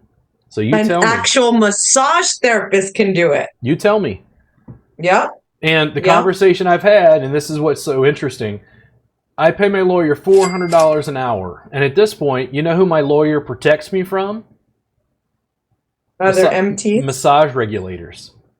Mm-hmm. I'm spending $400 an hour to get my lawyer to protect me from TDLR. The very organization that holds the licenses. He's like, listen, I'm afraid somebody's going to get a burr in their ass and report you, and then the TDLR is going to come at you and try to take your licenses. My lawyer told me at one point, he's like, Robert, do you just want to give up your licenses? He's like, this would actually be easier. Think about it. Yeah, yeah. Well, remember, I had one person tell me, always remember that TDLR is not our friend. They do not work for us, and they do not care. They're just there to implement on the law. They don't care what us massage therapists think. They don't care what we feel is beneficial and not. They're just there to do their job. They're not our friends. And when I was told that, I'm like, that's true. Like, wow. I don't know why at the very beginning, oh yeah, they're our advocates and they're gonna fight for us. Yeah. Once I got reported from someone out of state who had never met me in person, who took a class with me online and decided to report me to TLR because I had opinions she didn't like. In other words, my mouth got me in trouble, which always does. Yeah. I went, wow. I was like, this is not a good precedent. If a student or somebody on the internet can report me to TDLR and TDLR, oh no, we have to do our due diligence. Mm-hmm. I'm like, that is a complete waste of state resources. That doesn't make any sense at all. Yeah. It's like somebody in Arkansas, that has nothing, anyway, it's a long story, but it's like it has nothing to do with what I'm doing in the state of Texas. Long term, I will continue doing what I'm doing and continue teaching online. I'll continue to glean the students who understand it and sort of the revolutionaries, the people on the fringes who want to do something different. Yep. I just find it hilarious that I've built a successful business, mainly online, and the same students that I've been teaching daily are now starting to get confused, and they're like, you keep changing it. And I'm like, I'm not done yet. Yep. Like, I'll make a post, and I go, Thai massage was just the beginning. And I know they're going, what does that mean? And I'm like, watch. Yeah, yeah. Like, dude. The master always keeps you on your toes, right? Always. Dude, it's one of my regular clients used to come to my yoga classes, and I've told her that we're probably going to start opening those up again because now we're after COVID. The business is trying to kind of regroup. It's like we lopped off some limbs and things grew, and I'm like trying to balance it and do some in-person stuff. And I love working with clients, though it's not my main primary business, I guess, at this point. but I really want to work towards the yoga therapy side. And here's the other point. The massage therapist will push back and say, no, like you're not conforming to our social norms. And I go, cool. What yoga studio in Austin wants me to come in and teach what I'm doing? Yeah. Why? Because they feel you're taking it away. Because this has happened forever. The massage community says it's yoga. The yoga community says it's massage. And they're like, who is this for? And I'm like, humanity. Yeah. I'll continue building. The reason I decided to go towards the internet was a very specific choice against brick and mortar, which has confused everyone ever since, except a small number of colleagues I work with. The difference is the overhead of brick and mortar and managing staff and the time and energy that would take was the thing that steered me away from it. Even trying to set up a pop-up at the facility we work out of occasionally, even trying to set up a pop-up has been inordinately complex because we had to set up suspension equipment and I had to pay, do this and that, and go to a hardware store and drill in lumber. And even just doing that, I'm like, this is why you didn't open a brick and mortar. Like there's just so many pieces of, here's where I get stressed. Do we have to decorate? No. Well, it's got to look nice. Mm-hmm. It has to be like visually appealing and stuff. And I'm like, cool. That's why I'll let you deal with that. You decorate. It's like, I mean, I'll have some say, I guess, but I'll just let you handle it. There were just certain pieces that I don't expect everyone to have the vision, and I don't expect everyone to see what's in my mind's eye because they can't necessarily put all the pieces together. Exactly. I do know that it's a little bit of not a red herring. I don't know what to say. It's like, it just feels like an anomaly. It's like to go into a table-based industry and be insistent on mat work. Mm-hmm. The industry as a whole is but that's not possible. And I'm like, why? And it's just, you've never seen anybody do it. I've even talked to a potential investor. She's trying to get me to open, a brick and mortar. She basically wants me to start a franchise so she can run a location up in Dallas.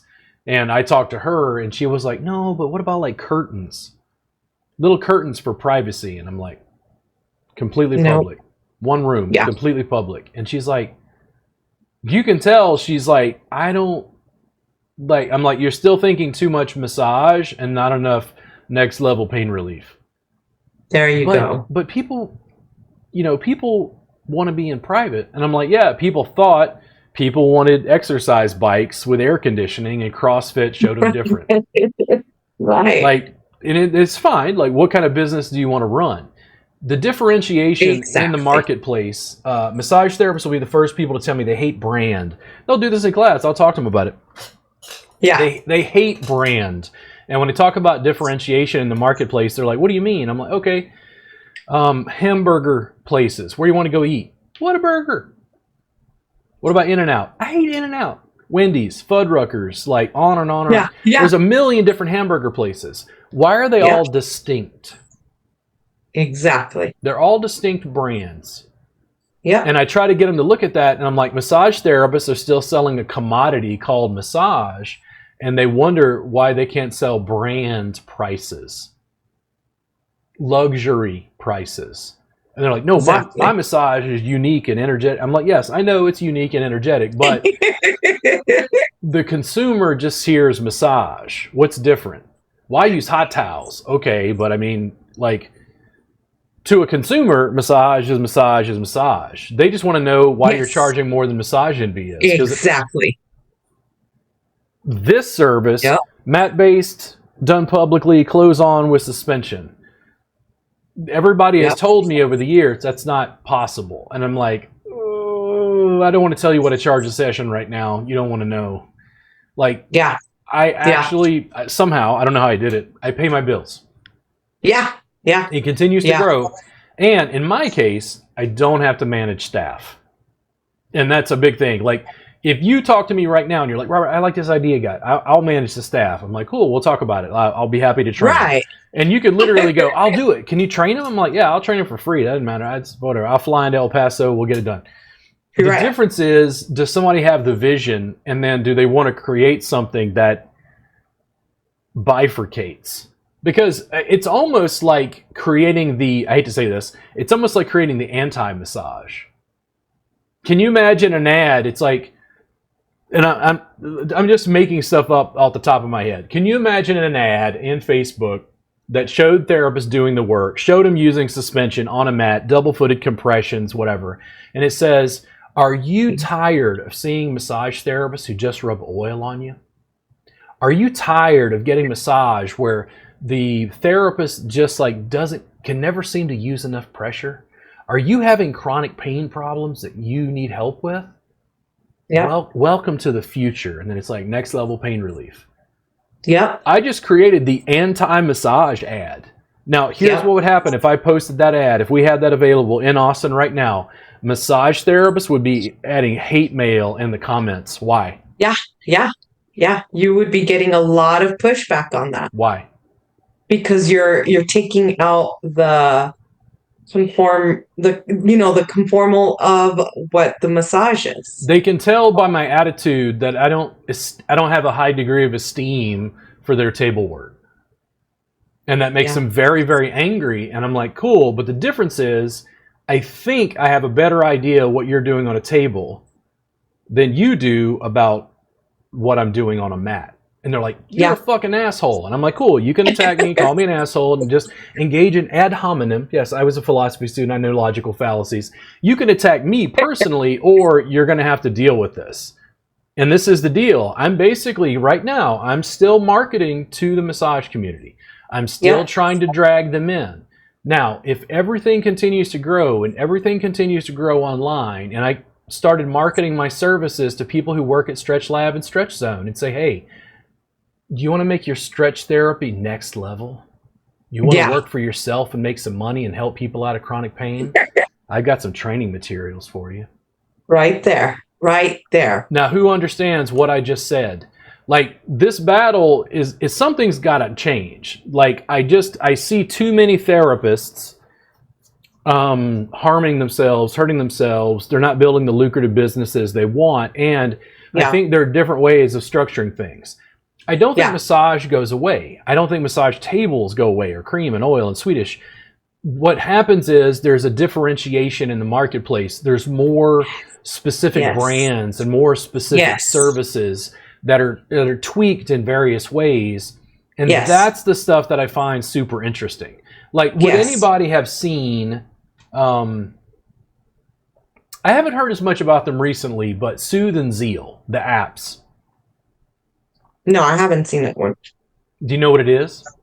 No. So somebody wised up, and finally, this was before COVID. I don't know when these first came out or when I first heard about them. Soothe and Zeal, as a massage therapist, I can sign up. And what they're doing is they're connecting me to clients through their app so that I go to the client's home, give them a massage, and Soothe and Zeal take a percentage. So it's like the spa, but all they're running is an app. Right. But now you can get it in the comfort of your home. And I always go to therapists, why don't consumers find individual therapists? And the answer is because the massage therapists don't have websites and they're not promoting enough to be known in their community. And what do they want? They just got out of school. Well, it's just easier to sign up with Soothe and Zeal. And the people who own Soothe and Zeal are not massage therapists. They're probably making millions of dollars off of massage therapists. And what kind of staff do they have to manage? It's the same thing as Airbnb. They don't own real estate. It's like, does Favor own a restaurant? It's an app. And the thing is, the innovation, I hate to say this, the innovation always seems to come from outside the massage industry, not from within. Always. Even our laws and regulations are they're not necessarily from people who live in and out the daily of massage and how it really works. Yeah. These people are creating these laws that have never been a massage therapist, don't ever plan to, don't know the ins and outs of the daily struggles and everything that we go through, so that Yeah. we're the ones left to try to make sense of what all of these restrictions and Yeah. whatnot these people put on I'm us. confused about stretch therapy in terms of regulation across 50 states, and each state has different laws. But then Hmm. even more so, if I was to speculate, because I talked about massage facilities differentiating. If I would talk to like school owners, I would tell them they're in trouble. If you're Yeah. an independent school owner and you've listened to this podcast this far, you are in major trouble if you're not supplementing online. And Yep. here's the deal. Yep. Massage Envy is doing everything they can to influence regulation to allow online education so they can reduce the barrier of entry to getting new therapists to work at their facility. So Massage Envy Yes. is going to wind up attaching massage schools to their facility and Yes. pushing. Are you ready? Like, I do this in classes. I go, hey guys, listen, I'm teaching from 4 cameras on the internet. I live in Central Texas. How far of a drive is it? How many hours to El Paso? 10. I can get in a car and haul my ass 60, 80 miles an hour, and I'm going to be in my car 10 hours and still be in Texas. I'm in Central Yep. Texas. Brownsville Yep. was 8 hours. Dallas is 3. Houston is 4, I think. San Antonio is 2. Students, can't use my 4 camera angles and teach you interactively live for CE credit in Texas. And they're like, what? And I'm like, my business, more than 50% of my business is teaching on the fucking internet live. Yep. I Yep. cannot give Texas massage therapists CE credit like that. Why? And they're like, what? But I don't understand. I'm like, because massage school owners have controlled regulation to block people like me. Because if massage regulation in Texas allowed me to give CE credit to you, I would give it to you for free forever for the rest of my life. And I will destroy the CE market. Yeah. And they're like, what? Yeah. Are you, what? I don't understand. How would you make money? I'm like, I'd sell it to the other 49 states.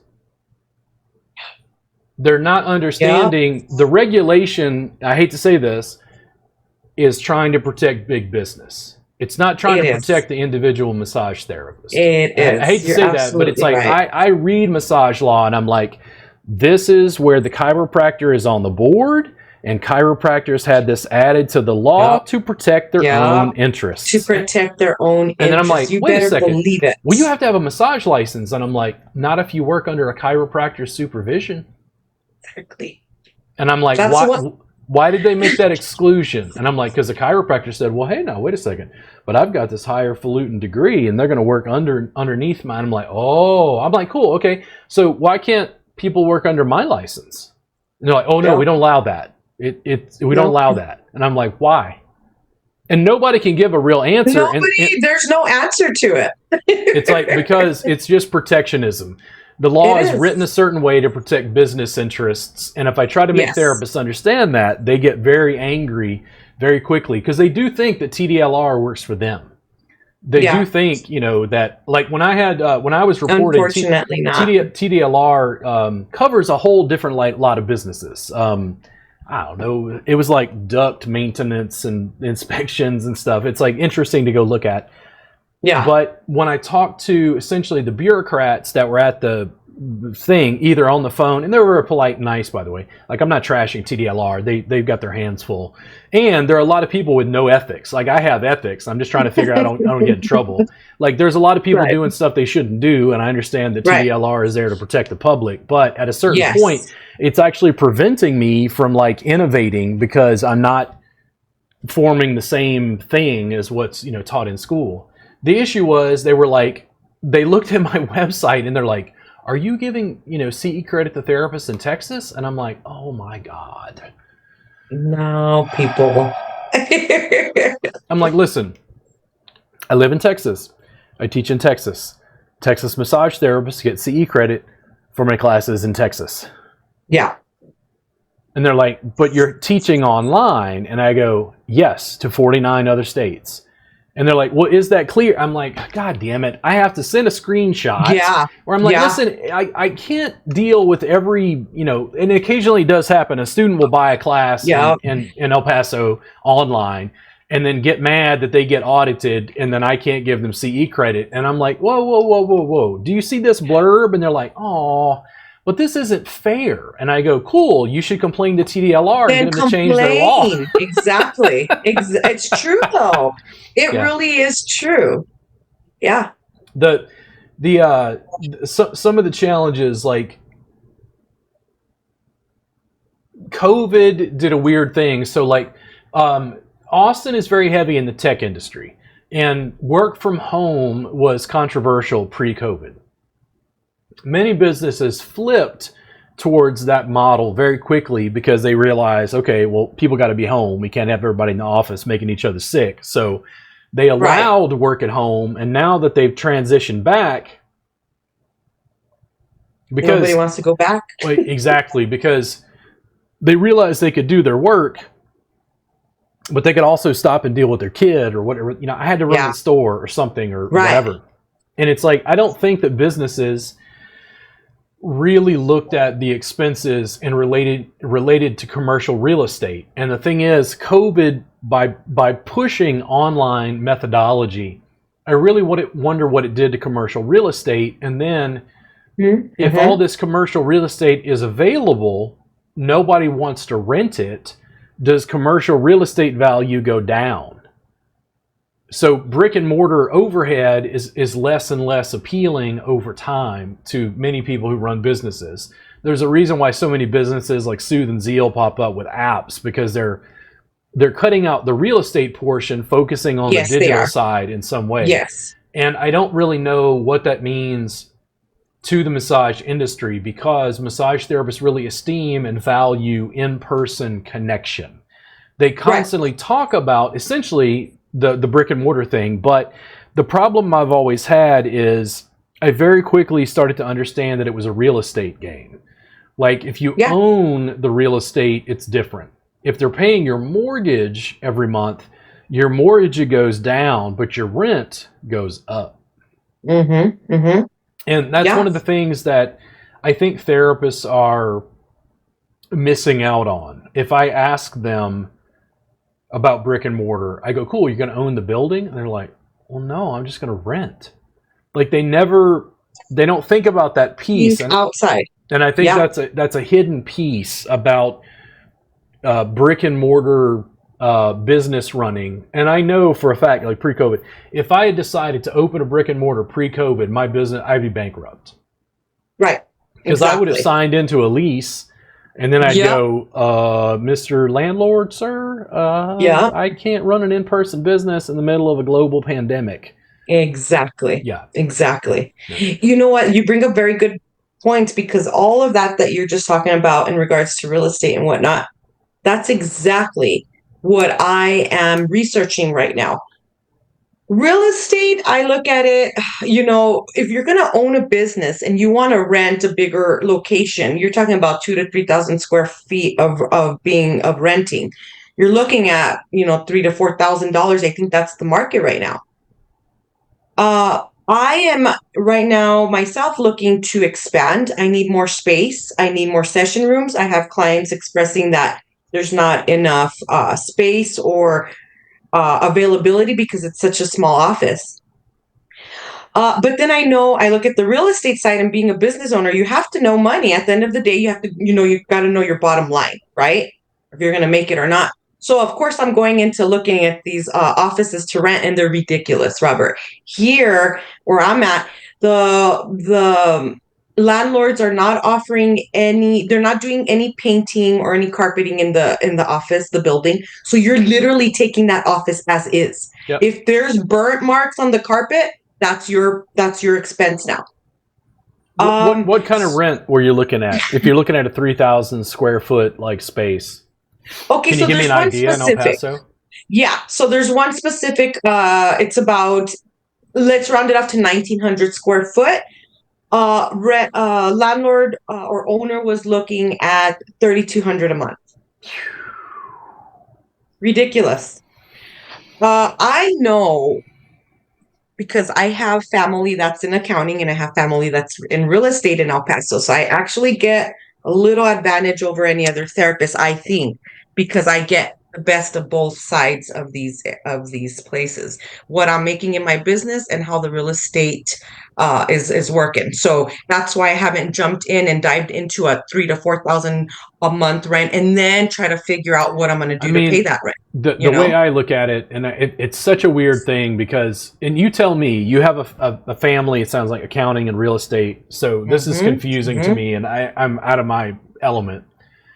To me, let's say you bought a facility, you ran the facility, you're making money from the sessions that are delivered to pay the mortgage over time. Right. Then you get a second facility that you also purchase, you have a second mortgage. You do the same thing, you got 2 facilities. That's what we talked about earlier. Your retirement is the real estate. It's not massage. Exactly. Because once you own it outright and you're 70 and you decide, I'm tired, I think I want to move on, and you sell $1 million worth of real estate. Yeah. And that's where, like, I watched, you ever seen The Founder with Michael Keaton? Mm-hmm. Yeah. Yeah. That film really drove that, because I didn't know all that story. And when I watched it, I was like, I was like, dude, that's how oh my God. I had no idea. Wow. I was just blown away because it was such like a different way of looking at the business and what Ray Kroc was actually doing. Yeah. Where he understood that it was a real estate game. It is. When I was looking, so there's this building that I'm into right now, and I want that building. And it's not, I want that building to rent. I want that building to own. So right now, where I'm at, I mean, the rent is not as expensive as these other places that I'm looking at. But the way I look at it, Robert, is exactly how you said. You got to look at it in real estate. If I'm looking in just to find an office to massage, what is my background? What is my retirement? What is my future? Who knows? Because all of that money is going into the other person to own that property.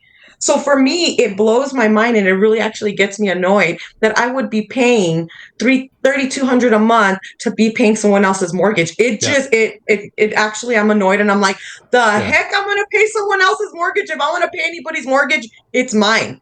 Yeah. So right now, I'm literally looking. I don't want to rent from anybody else. I'm looking, what building can I buy? Because it's going to be an investment, right? Well, when people talk to me about franchise, and my lawyer has assured me that I am not in a fiscal position to start a franchise because there's complexity there, is like you kind of have to have the first couple establishments set up and protocols and boundaries set up so that you can sell the package to the franchisee.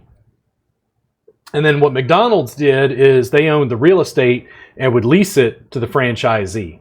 The company had already picked out, this is the spot on Main Street we need for the McDonald's. And I was like, genius. I was like, oh my God. I had no idea that they did that. It's all business. The challenge is long term. I really think if it's a brick and mortar that you're looking at, like, how do you feel about managing staff? Like, is it what you want to do, I guess is what I'm asking. Well, do I want to do it? If I didn't have to massage, then I would just manage staff all day. But I don't want to do it because I want to massage. Interesting. So, like, the thing is, have you considered buying a place, starting the facility, managing the staff in the beginning, building it to the point where you hire someone to manage? Yeah. It's definitely crossed my mind. Yeah. If I'm looking in future investment, And I know my body's not going to carry me massaging people till 60, 70 years old. I think massage therapists have a different lifespan in that manner. We have a different lifespan as far as our so I'm also looking at the bigger picture aside from doing what I love is massage, but then doing also what's practical for my livelihood and my children and their future. And just massaging and renting a massage office is not going to cut it. I already know that. So Yeah. I have to think outside of the box. What more can I do to secure what I'm trying to create without having to pay out so much and all the hard work that I do and all the massages and I'm there, you know, where am I going to reap the benefits of what I sow if I'm not planting my seeds, which are investments or whatnot, to help me grow when I get older and my children as well. Yeah, once you get into like differing investments, we've had conversations in my business. If the subscription service continued to grow the way I would hope it would, running ads, it would mean that there would be enough income at some point that I'd have to, in some form, I don't know, put money in mutual funds or stocks or something. Whatever it may be. Buy a home or, whatever, invest in real Right. estate in different forms. And it's a different business model that is, as of yet, not producing the sort of income I want. But I do feel like there's nearly an untapped limit to my growth. Like, because I'm on the internet, you can sell stuff globally. Like, Right. do I care if 1,000 people in China sign up? No, I'll learn I'll learn Cantonese if I have to. Like, Right. it's like Right. this business keeps growing.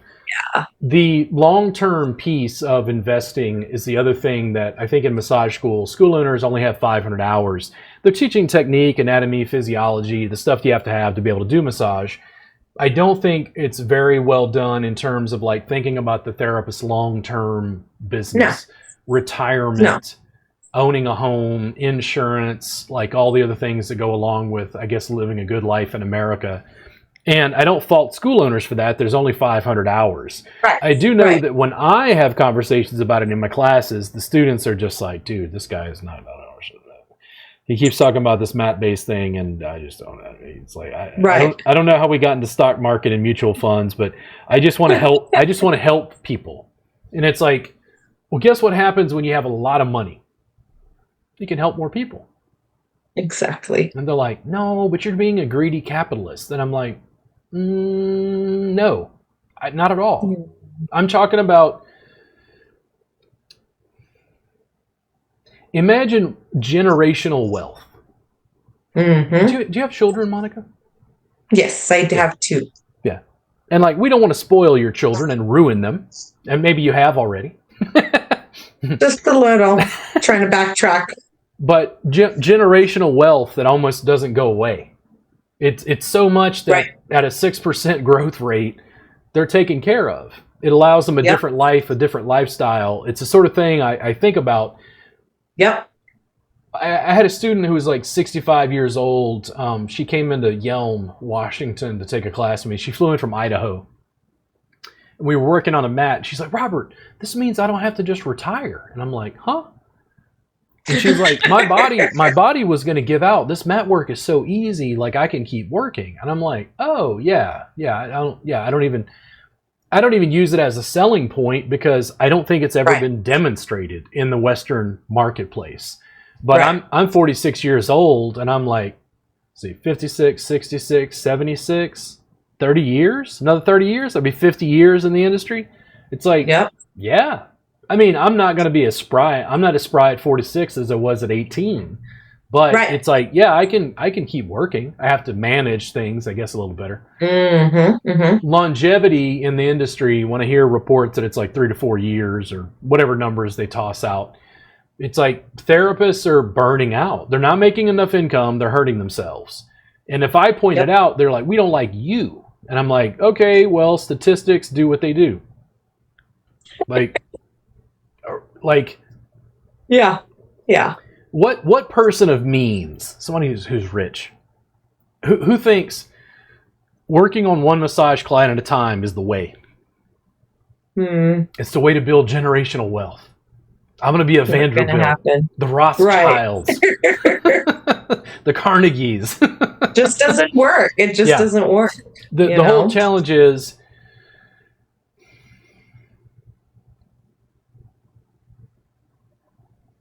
building a business, if it's brick and mortar, if it's online, building a business that serves clients' needs that also can continue to scale up in some way.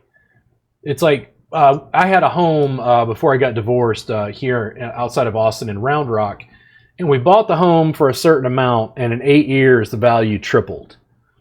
And when Yeah. I got divorced and gave my wife a percentage, whew, that was brutal. We did that, and I went, wait a second, what? I'm like, what do you mean it tripled? Because I looked at it and I went, okay, if you had bought 10 more homes, you'd be a millionaire right now. Yeah. Yeah. Because Yeah. then you saw like what Austin real estate did. Because I didn't know. I was like, we're paying this much in rent. It was like $100 more a month to buy at that Right. point. And I was just like, Right. whatever. Here, I make enough money. Let's do this. Like let's see what this home ownership thing is about. I don't like the maintenance, but otherwise it was like it worked out fiscally. But when you looked at it from that perspective of $1 million, Yeah. like it was just so above and beyond anything that I'd ever seen before, because I didn't labor for that additional money. Yep. Yeah. I just played into the market basically. Yeah. And then Yeah. you start to like Now- look at things differently. Okay, so you're building a legacy. You're building your future. You're building for generations to come. It's working smarter, not harder. And that's what you're also trying to teach. You could work smarter and not hurt yourselves and be a long lasting massage therapist. What you're building, Robert, is not going to end with you when you're done, because what you're building is a legacy. You're going to reap the benefits of it because all your hard work that you've sowed into it right now, you're teaching everybody what Robert Gardner does.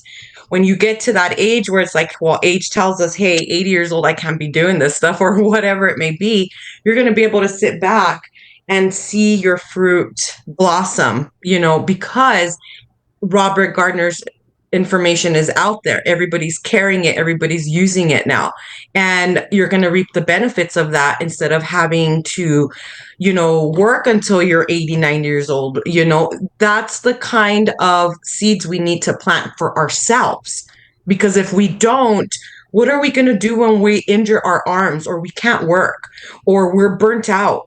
And we put so much focus in just massaging that we didn't plant any seeds around to build a legacy. When we're done, we could sit back and say, hey, these plants are growing and now I could actually sit back and just enjoy what I've built and still be in the industry. You're still there managing, helping out, teaching, educating the rest of the generations. But now you're not literally having to, I've had conversations with Kristen because she works with me so closely. Yeah. And this is just a small thing, but like because I don't use a table, we use mats, but we don't have mats with our logo on it. And we use bolsters and props and blankets, but I don't have any with my logo on it yet. Mm-hmm. And then the students will come in, and it's always young women. They're 115 pounds, dripping wet, and then they're wearing yoga pants. And they start working on my vinyl mats, and they start sliding. Yeah. And I'm like, why do you guys keep sliding? And they're like, oh, it's because of the yoga pants. And I go, cool. Who told you to wear yoga pants? And they're like, well, I don't like those Thai fisherman pants you wear. And I'm like, why? And a student was like, well, Robert, it makes me look like a frumpy lesbian. I'm like, are you telling me that I look like a frumpy lesbian? And they're like, no, but we care about fashion and you don't. And it's like, correct, because I buy Thai fisherman pants because they're cotton, there's warm in winter, cool in summer. They're wearing yoga pants, and I'm like, Kristen, here's the $1 million idea. We build Next Level Pain Relief where it's so big, where they make a pair of yoga pants with a heart on the keister. And it says Next Level Pain Relief, and it's got grips so that when you're on the mat, you don't slide. I was like, 1 million students would buy those. We'd be worth millions of dollars if Lululemon partnered with us for merch is what it amounts to. Yeah. And the whole deal is that merch business is closer to like brick and mortar. Yeah. People want, and Jimmy Buffett just passed away. Do you like Jimmy Buffett, by the way? Yeah, I heard that sad news. Yeah, and I was bummed. I got to see him on this last tour. He was one of the musicians that I was like, man, I spent a lot of money post-COVID on concerts and shows and comedy and stuff. Yeah. And I was like, who do you want to see? Because they're not going to be here forever. And Jimmy Buffett was one of those where I was like, no, you need to. Jimmy Buffett was playing in town. I went and saw Jimmy Buffett. It was awesome. And I didn't know that Jimmy Buffett was sick. Nobody did. It was like very shocking to people. Just it seemed sudden. And then because I knew that Jimmy Buffett was successful, I did not know the degree of his success with Margaritaville and the restaurants. He's a billionaire. He was a billionaire who played a 6-string guitar, talking about hanging out on the beach and drinking margaritas. Yeah. He created a lifestyle brand. Yeah. And I go, Kristen, what's the lifestyle brand of Next Level Pain Relief? And she's like, what? And I'm like, what kind of clothes do they wear? What kind of cars do they drive?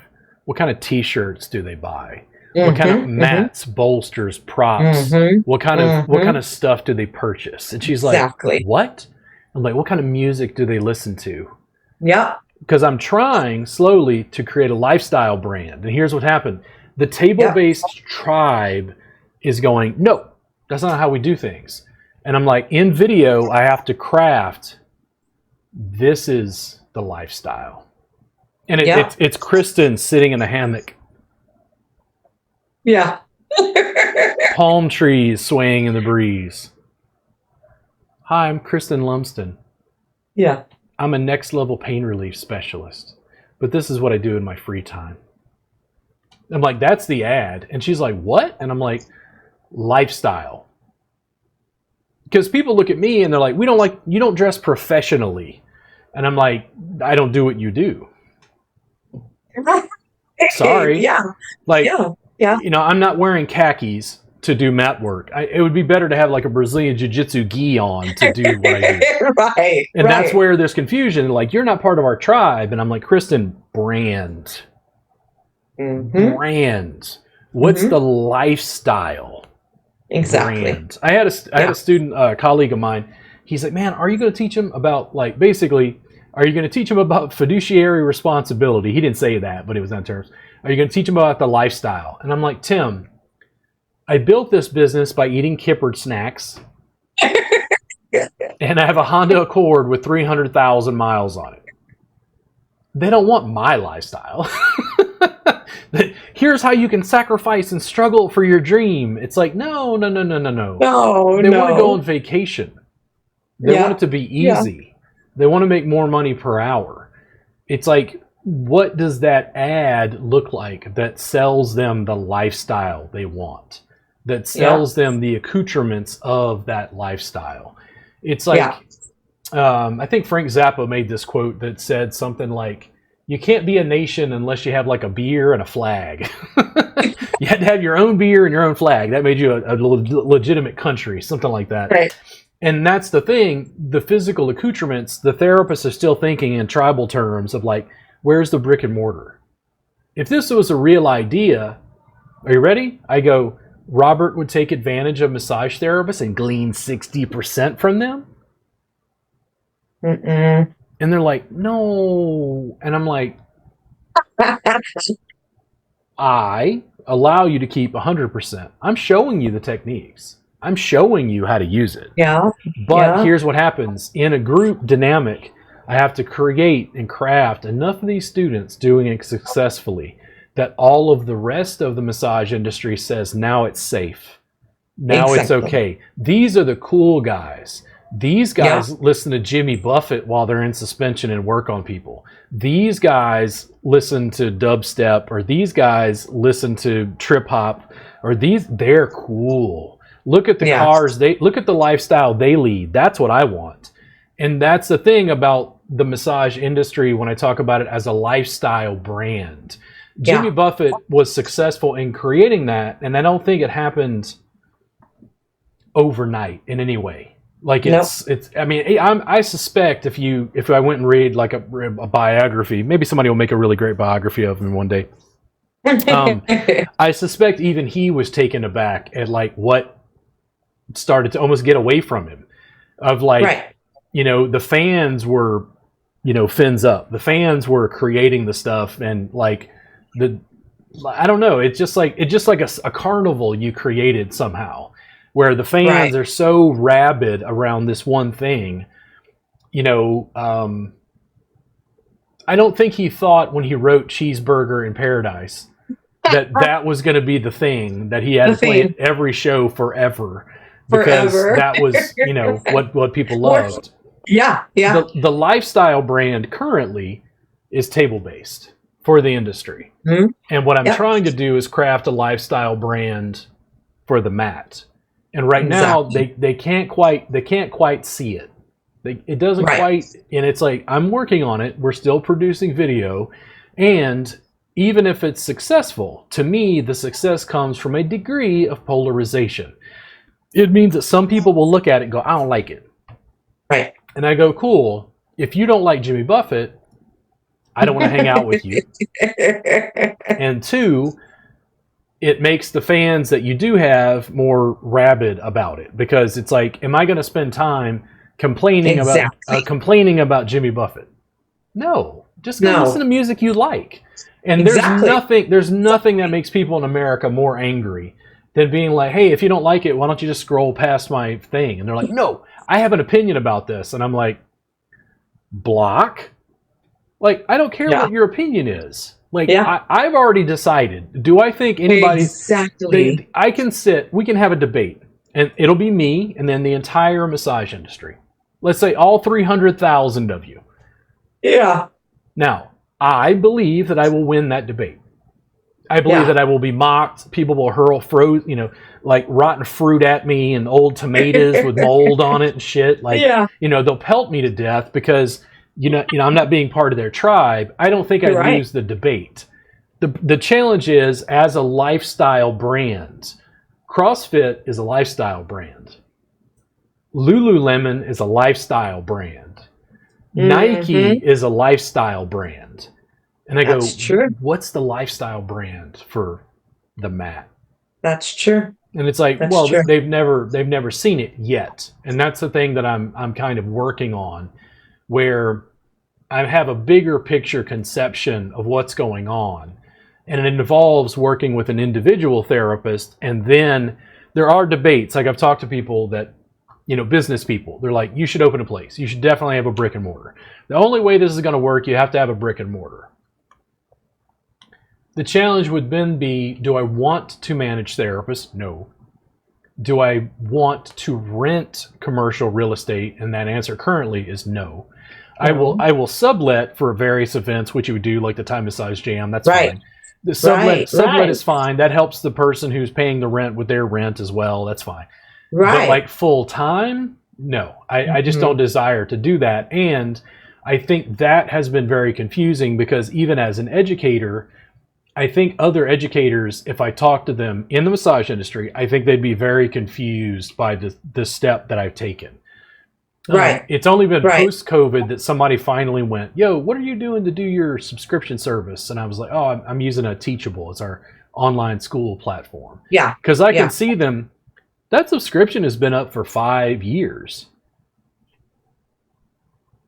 Yeah. Like, that's how, like, right now, I'm running 4 camera angles live online. Yeah. Like, does any educator in our industry come to me and go, Robert, how are you doing that? Can you show me how to do that?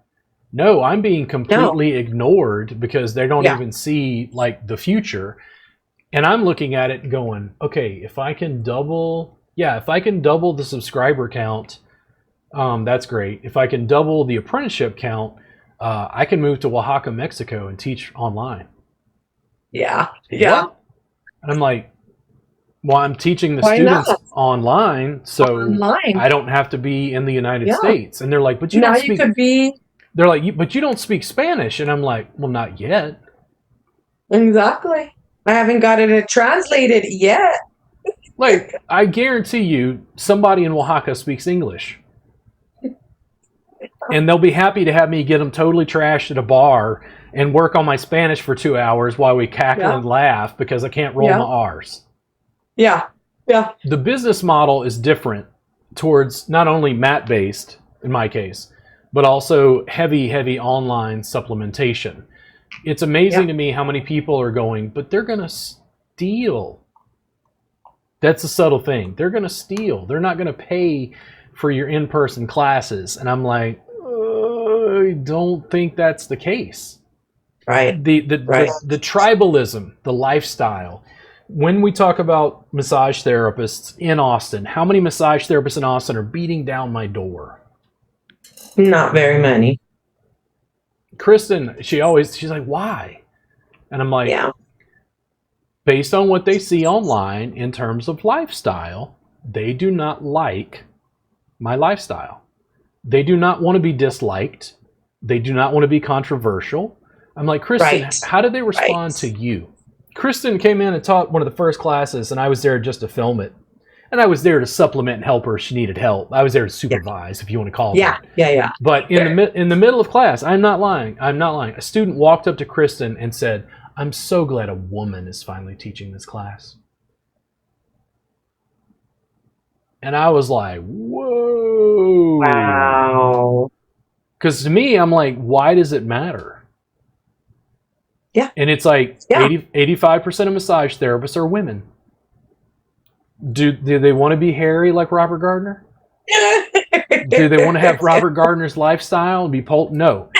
But the more Kristen teaches and the more the students are teaching and the more female colleagues are working with me, it starts to feminize the brand. Next Level Pain Relief is not me, but what does the brand look like? There you go. And I've talked to Kristen about this, repeatedly, and it's like, I think also as an entrepreneur, my vision is much bigger than my capacity for action. I'm building, bodywork facilities on other planets at this point, in my head. But if we could literally create what we're envisioning, oh my gosh, it would be mind blowing. Yeah. And the small steps, like I said, I don't think Jimmy Buffett released an album and thought this is it. It's like it came along the way, but I think it was very much something that just sort of spiked in various ways. And I think in ways that you couldn't really figure out in advance. Right. Exactly. Most of my stuff is in terms of like digital distribution online, not managing staff. But I had a student go, well, you keep talking about these next level pain relief facilities, but she did this, you won't open one. You won't open one. If you believed in your dream, you would open one. And I'm like, I have no interest in brick and mortar. Yeah. I have no interest in running a brick and mortar. And she's like, so how? I'm like, we're going to franchise. What? I've got to hook into a couple people like you, Monica, who go, this is it. I believe in your dream. Let's do it. I'll manage them. You train. Cool. You get 2, 3, 4, 5 facilities. And now you file franchise paperwork. You continue to demonstrate it, and franchisees come from all over. And guess what? I do the training. Yeah. And now we have brick and mortar training facilities all over the United States. All over the United States. And that's the thing, like the path to victory went through the internet, not through brick and mortar facilities. And that's where I think people have had confusion. For me, as a small independent entity, working online, teaching online allowed me to avoid some of the pitfalls fiscally of running a business that had brick and mortar overhead. That's what what I saw as the advantage, was the digital distribution. That larger question of like brand is the one. I love talking about that stuff, but people can't quite see it. Like and that's where I'm like, you use video to continue to craft like whatever it is. Whatever it is, Like they kind of get fixated on one song or one album. And I'm like, what about a career? Exactly. Yeah. Exactly. Good stuff, Robert. Yeah. Yeah, I love it. Yeah. The therapists have have great ideas, and I don't want to squash their dreams anyway. There's Right. where the rubber meets the road, and I'm like, what about the local independent Austin massage facility? And they're like, oh. Mm-hmm. Because I talk to students in other cities and states, and they don't even have massage envy. And it's like to have a local Austin-based, and Austin local, keep Austin weird is the slogan. That's actually a business slogan where local Austin businesses were trying to keep Austin weird, like promote local businesses. Yep. Yep. And when you talk about the local Austin massage facility, there is no, I mean, I'm not saying there's none, but there's nothing of scale inside Austin, in my experience. Right. Right. And the same will go, I hate to say this, for massage schools. Massage schools who are not dealing with online supplementation, the days of the mom and pop massage school, I don't see how it continues in the next 10 It's years. evolving. Exactly. Yeah. Yep. Yeah, we got to go roll with the times. So I think we've mentioned that plenty times before. If you're not keeping up, you're behind. Basically, that's how I look at it. People, if it wasn't you, Robert, somebody else could potentially take a piece of what your ideas already are and stick with it and evolve it, and it becomes a huge brand. And that's what people do. What you're doing right now is you're sticking to it, because eventually it's going to get to that point where it's going to be known. It's going to be familiarized throughout the states. And people don't just say, oh, well, I tried and people didn't like it, so I give up. No, you continue to push into something that you believe in, because you know it's going to get across. It just takes time. And like I said, that's why you're like water. Water is so strong, it's stronger than rock. It'll chip away at that rock eventually, so just, that's what I said, just continue to be water. And you'll get through eventually. For the staff that you currently have, how many I guess, do you have employees, or are they considered ICs? Yes. No. So that's why I built this office off of to make massage therapists employees, because that was another thing that I noticed in our industry that I don't like. Everybody's IC. So not only that, a lot of them are misclassified. One thing, I didn't want to get in trouble with IRS or TWC, Texas Workforce Commission. Another thing is the way I wanted to build and brand my company. And of course, when you have IC, you're risking these therapists I feel the accountability and the loyalty is kind of separated when it's IC versus employee. Not only that, for me, employee and IC, they're completely separate. When you're an employee, you have the benefit of benefits. You're an employee, you're being taken care of by the company, versus IC, you're just in and out to get your job done. I don't care any other aspect of the business. I'm just here to get a paycheck. I'm working on the people that I was assigned, and I'm out of here. How many employees do you have? So right now it's 3, 4. There's 5 of us. 5. And then in the physical space that you're in, can you expand past that 5? No. Okay. That's where I'm at. It's too small, and I'm growing. It's growing. The need is there. The requests are there. Now it's just that's the financial part, is finding and getting that capital, and I'm not doing it in a way where I want to be stressed out because I got a loan for 50, 60 grand. Now on top of regular expenses, now I have to figure out how I'm going to pay on this loan. So right now at the moment, I'm trying to get funding in a way where I'm not just adding more expenses onto me. Rather, I could grow from any type of funding that I'm trying to get. Is the goal, if you get a facility or buy a facility, are you trying to expand to a certain size past 5? Right now it's just me, and I'm not gonna lie, I'm the type of person who I don't like a lot of risk, because I'm just, I'm one that likes to take baby steps. That's just me. I still have a lot to grow as far as entrepreneurship, but at the moment, since it's just me, I'm a little hesitant to grow into this big franchise or grow into more than what my little mind is holding me to. So if it's just me, I don't want or plan to get so big. because I want to be able to enjoy what I've created and kind of sit back. So at the moment where I am, doesn't mean that I'm not going to change how I feel later in a year or 2 or 5 down the road. I think that I just want to build a couple of offices here locally, just to be able to help out the local community at this point. That's just where I'm at right now. If you're at 5, are you trying to build to 10? Yeah, exactly. And 10 to me is double the size. It is. And is that 10 in one facility, or is it like 5 and 5? No, 10 in one facility. And then right now we are at 5, and it still feels very small. If you get 10 in one facility and you get a second facility, now you're at 20. Yeah. 20 is, well, you know this. You come from an accounting background. It's 4 times as big.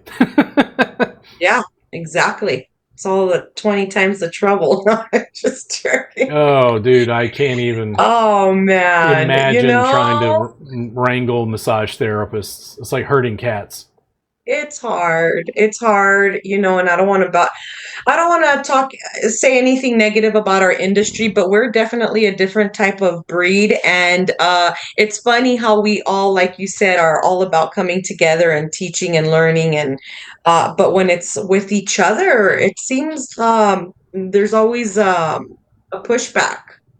There's a heavy degree of starvation mentality. And I think that massage therapists are afraid of competition because there just isn't quite enough food to go around. There isn't quite enough money to go around. So they become very competitive instead of like collaborating. That's not that true for everybody, but I'm talking mass scale, I'll talk to Kristen about the Thai massage jam, and I go, Kristen, why don't massage therapists come to the Thai massage jam? And she's like, I don't know.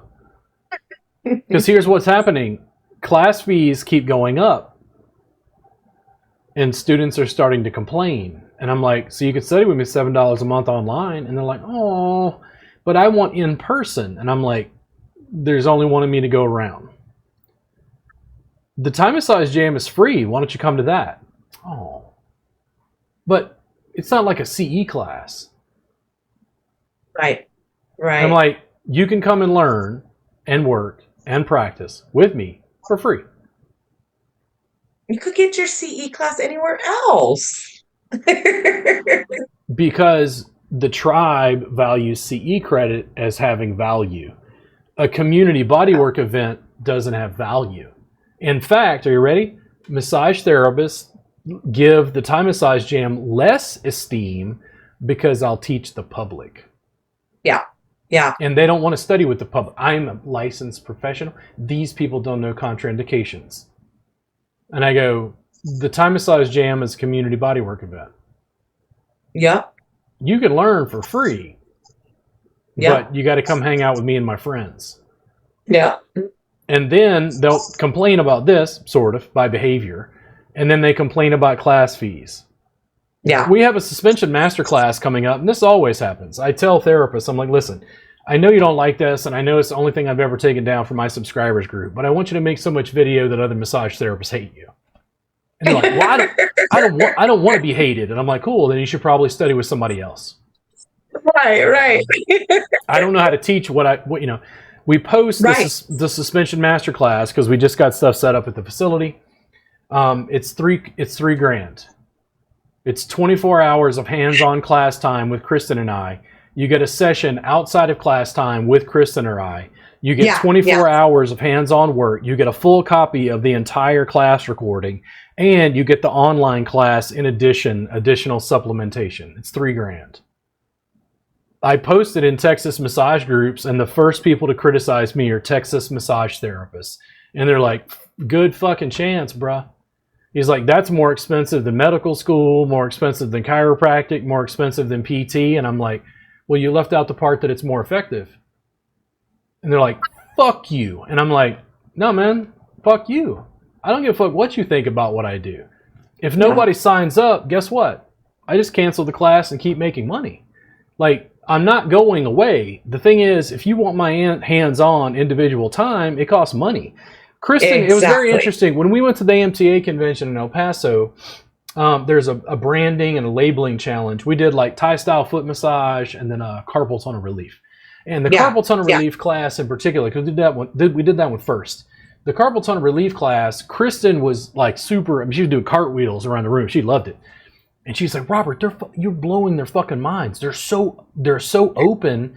And I'm like, Kristen, it's hands-on, which they love. It was inexpensive because the fee was controlled by the AMTA. Yeah. And she's like, I think they thought you were just going to be like, just talking about the hand. And you came in and like, used your legs and used your body. Them. And like just blew the shit out of the water. They were fucking freaking out. Like she's like, Robert, people were dropping out of other people's classes to sign up for yours. And I go, cool. For yours. So why don't they do that in Austin? We had some 6-hour classes listed. No one signed up for those classes. Are you ready? If I have condition-specific classes, the students aren't interested. Yeah. Yeah. And I go, why?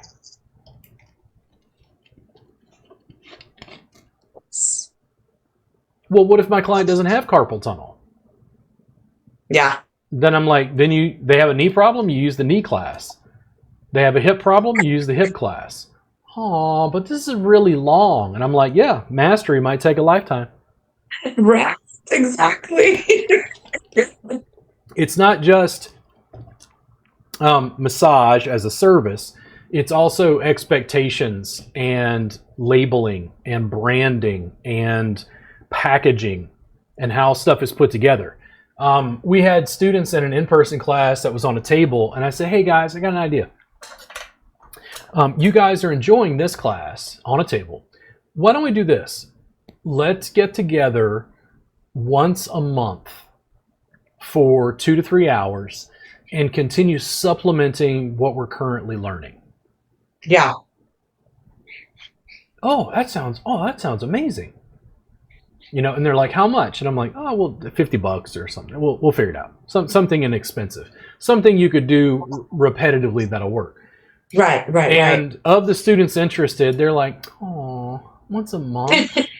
Like, can we do once every 2 months? That just seems like a lot. Oh, man. And this is the thing. It's the weirdest thing.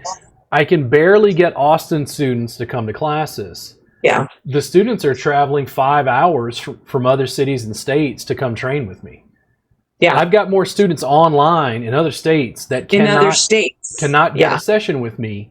And the local students, like they'll do this. They go see Kristen.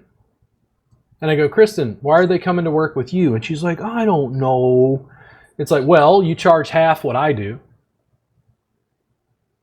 And you're a woman. They like women. They do not want to work. They don't want to work with an ornery, fucking arrogant white guy. It's like, and it's fine. The thing is that packaging and branding, client stuff is actually very easy for me. People are paying. I help them out of pain. Done. Yeah. It's as simple as that. Students, students are amazingly complex because there's all this weird tribalism and stuff they're taught, and you know, it's like just on and on and on. Packaging, like I'll never forget talking to people about next level pain relief, and they're like, I don't like it. And I said, what if you could be NLPR certified? And they're like, ooh, I like that. And I'm like, an acronym? Oh my God. Like, this is the battle I have to fight in business. It's true. It's true. I don't know if Jimmy Buffett had an acronym, but it's like the alphabet people love the massage industry. AMTA, ABMP, NCBTMB, LMT, like FSMTB, TDLR. They love all of that. Acronyms. That packaging, like I'm warning Kristen about this because we're developing new curriculum under the Next Level Pain Relief moniker, and I suspect in-person classes are going to die down. Because therapists aren't interested. Therapists will sit in the class and go, I don't understand. It sounds like you're diagnosing and treating conditions. And I'm like, no, I'm evaluating and assessing soft tissue problems. Exactly. But I don't know if I can. That's the thing why it might be harder to teach inexperienced people, because we know that with experience and time, it's not diagnosing, it's assessing. And we definitely have approval to do that. We're not doing anything illegal. We're not diagnosing. We're not prescribing. We are just assessing what we think would need help, right? And a lot of the younger people who had just got out of school, it blows their mind. It blows their mind. So you're teaching something so basic, but then again, what also becomes behind it and the reasoning and the why, it's a little bit more complex, where these students are not quite there yet because the experience isn't there. Yeah, the students are like, well, I had one, they're kind of like asking for the theory. And I'm like, listen, I can sit down and do a bunch of research and teach 2 weeks of pain science to be able to get this to work. But you don't need to understand the pain science to do effective work. You just need techniques and to be able to communicate with your client. Exactly. Then I'll fill in that piece later. Yeah. And they're like, oh, it's like, students don't want to talk about skin stretch and cutaneous and subcutaneous nerves. I'm getting bored just saying it. Yeah, it's like I just show them the techniques, and then inevitably when the students do it, even online in a pre-recorded form through our video vault, they're just like, dude, this is fucking crazy. Like, I can't believe that this works. And I go, yeah, it turns out I've not been lying to you. Yeah. It turns out that I did not dedicate my life to a ruse. Right. Like, it works. It's just a different paradigm that's mat-based primarily. And I teach it on a table, and I continue to transform the table in various ways. And what I do is, in judo, in certain martial arts, Brazilian jiu-jitsu is probably like this, I try to use the person's energy against them. Right. I don't block and fight. I just allow their force against me and like craft it and swing in a different way. So like I want to learn on a table. And I've gotten very good because Kristen, we have discussions about it. Kristen's almost. Just throw them in the deep end of the pool, and whoever survives, you teach them. And I'm like, Kristen, you got to put on floaties and walk them down through the waders and get them, you let them learn and practice and whatever. And she's like, but the mat, it's so much better. It's so effective. It's so easy. And I'm like, it is, but they're, in a comfortable box that we have to break. We have to break open slowly. Retrain the brain. Retrain. So I make the table in the new curriculum. It's called a sky mat. That's your sky mat. What is the fucking sky mat? And I'm like, it's what most people call a massage table. It's just a mat in the sky. Yeah. It's a mat in the sky. It's not any different. It's just a mat in the sky. Yeah. I show them my version of the sky mat work, and I keep using my legs and feet, and I keep crafting it. I've tweaked it massively over the years. The table work has probably changed more than anything because the mat is a very open platform. The table is a little more restricted, so you have to tweak things in various ways. So I keep like supplementing very, very heavily on the table work. And I had a student come in. She came in for 2 days of training. The first 3 sections she did mat. Then the last one she wanted table. And we kind of repeated what we had done before. She kind of wanted to see what it was like on the table. And almost as soon as we start doing the table work, she goes, this is completely fucking ineffective.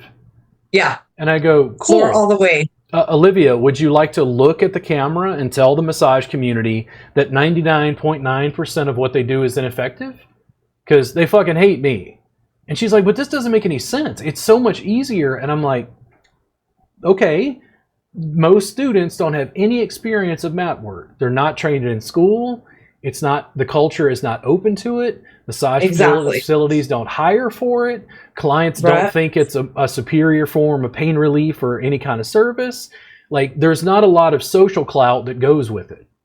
I agree with you, but I don't fight the sky mat. I just teach it again and again and again until, are you ready? If I teach a table tie class, which is the curriculum we were teaching prior, If I teach a table-based class, the first class, what happens? We come in, we start working. They set the table to the height that they normally work at. Usually takes about 30 minutes. They drop the table as low as it can go. Yeah. After they drop it as low as it can go, I go, the lowest setting on a table is a mat. I keep teaching. I don't fight them. I keep teaching. I'm like, why did you guys drop your table so low? We're looking for more leverage. And I'm like, ta-da! The second half of the first day, the students have dropped the table as low as it can go. They start getting on the table. And I wait, and I sit, and I teach, and I laugh to myself. And I wait until half the class has gotten on the table, which I did not teach them, by the way. I didn't teach them, this is how you get on the table, this is how, no. They just get on the table because they're looking for more leverage. And I go, hey, why'd you guys get on the table? Well, it's just more effective. I'm like, you're doing mat work, you're doing mat work, you're doing mat work. And they're like, oh. It's like, I use the table against the tribe. Exactly. I'm not fighting, and this is the thing that really chapped me about that post on my Facebook feed. They think I'm anti-table. I'm pro-mat. Right. What you are is you think you're just pro-table. I'm like, no, you're anti-mat. You do not allow the mat work. You do not teach them mat work. You don't see it as an acceptable. Although some people are old, and I'm like, yes, and some people are old. Guess what I do? If Maud comes into my practice and she's 80 years old, and Maud has booked a session because I didn't realize what had happened or something, right. Maud would come in, I'd have my mat down, and I'd go, oh, Maud, give me just a second so I can set up my table. What's the big deal? Yeah. If someone can't get up and down off the floor, I just, help them up and down off the floor. I dare say that I create clients who are healthy enough to get up and down off the floor. And if I need to, I just take out a table. I'm not fighting the table. Exactly. I'm just saying that there's an alternative that your industry refuses to look at. Says this is completely ridiculous. And I'm like, this is the future. I don't give a fuck what you people think. I don't care how encultured you are towards that table. This is an old paradigm that's going to go away. Mat-based work, terrestrial body work, it is superior for pain relief. It is going to work. I will talk about that forever. Now, if someone wants a massage, that's a different story. Yes. And it's like massage therapists are encultured. They went to massage school. They have a massage license. They work in a massage facility. They're part of this tribe, and they're like, you're not part of our tribe. And I'm like, correct. Yeah. I have no interest in promoting in staying in that. Yeah. In promoting tribalism unless I am the leader of the tribe. So I'm going to build my own tribe. And I built my own tribe through the Time Massage Jam, and I built my own business, and I built my own thing. And everybody along the way, massage therapists at least, keeps complaining. The clients literally go, dude, what are they having a problem with? And I'm like,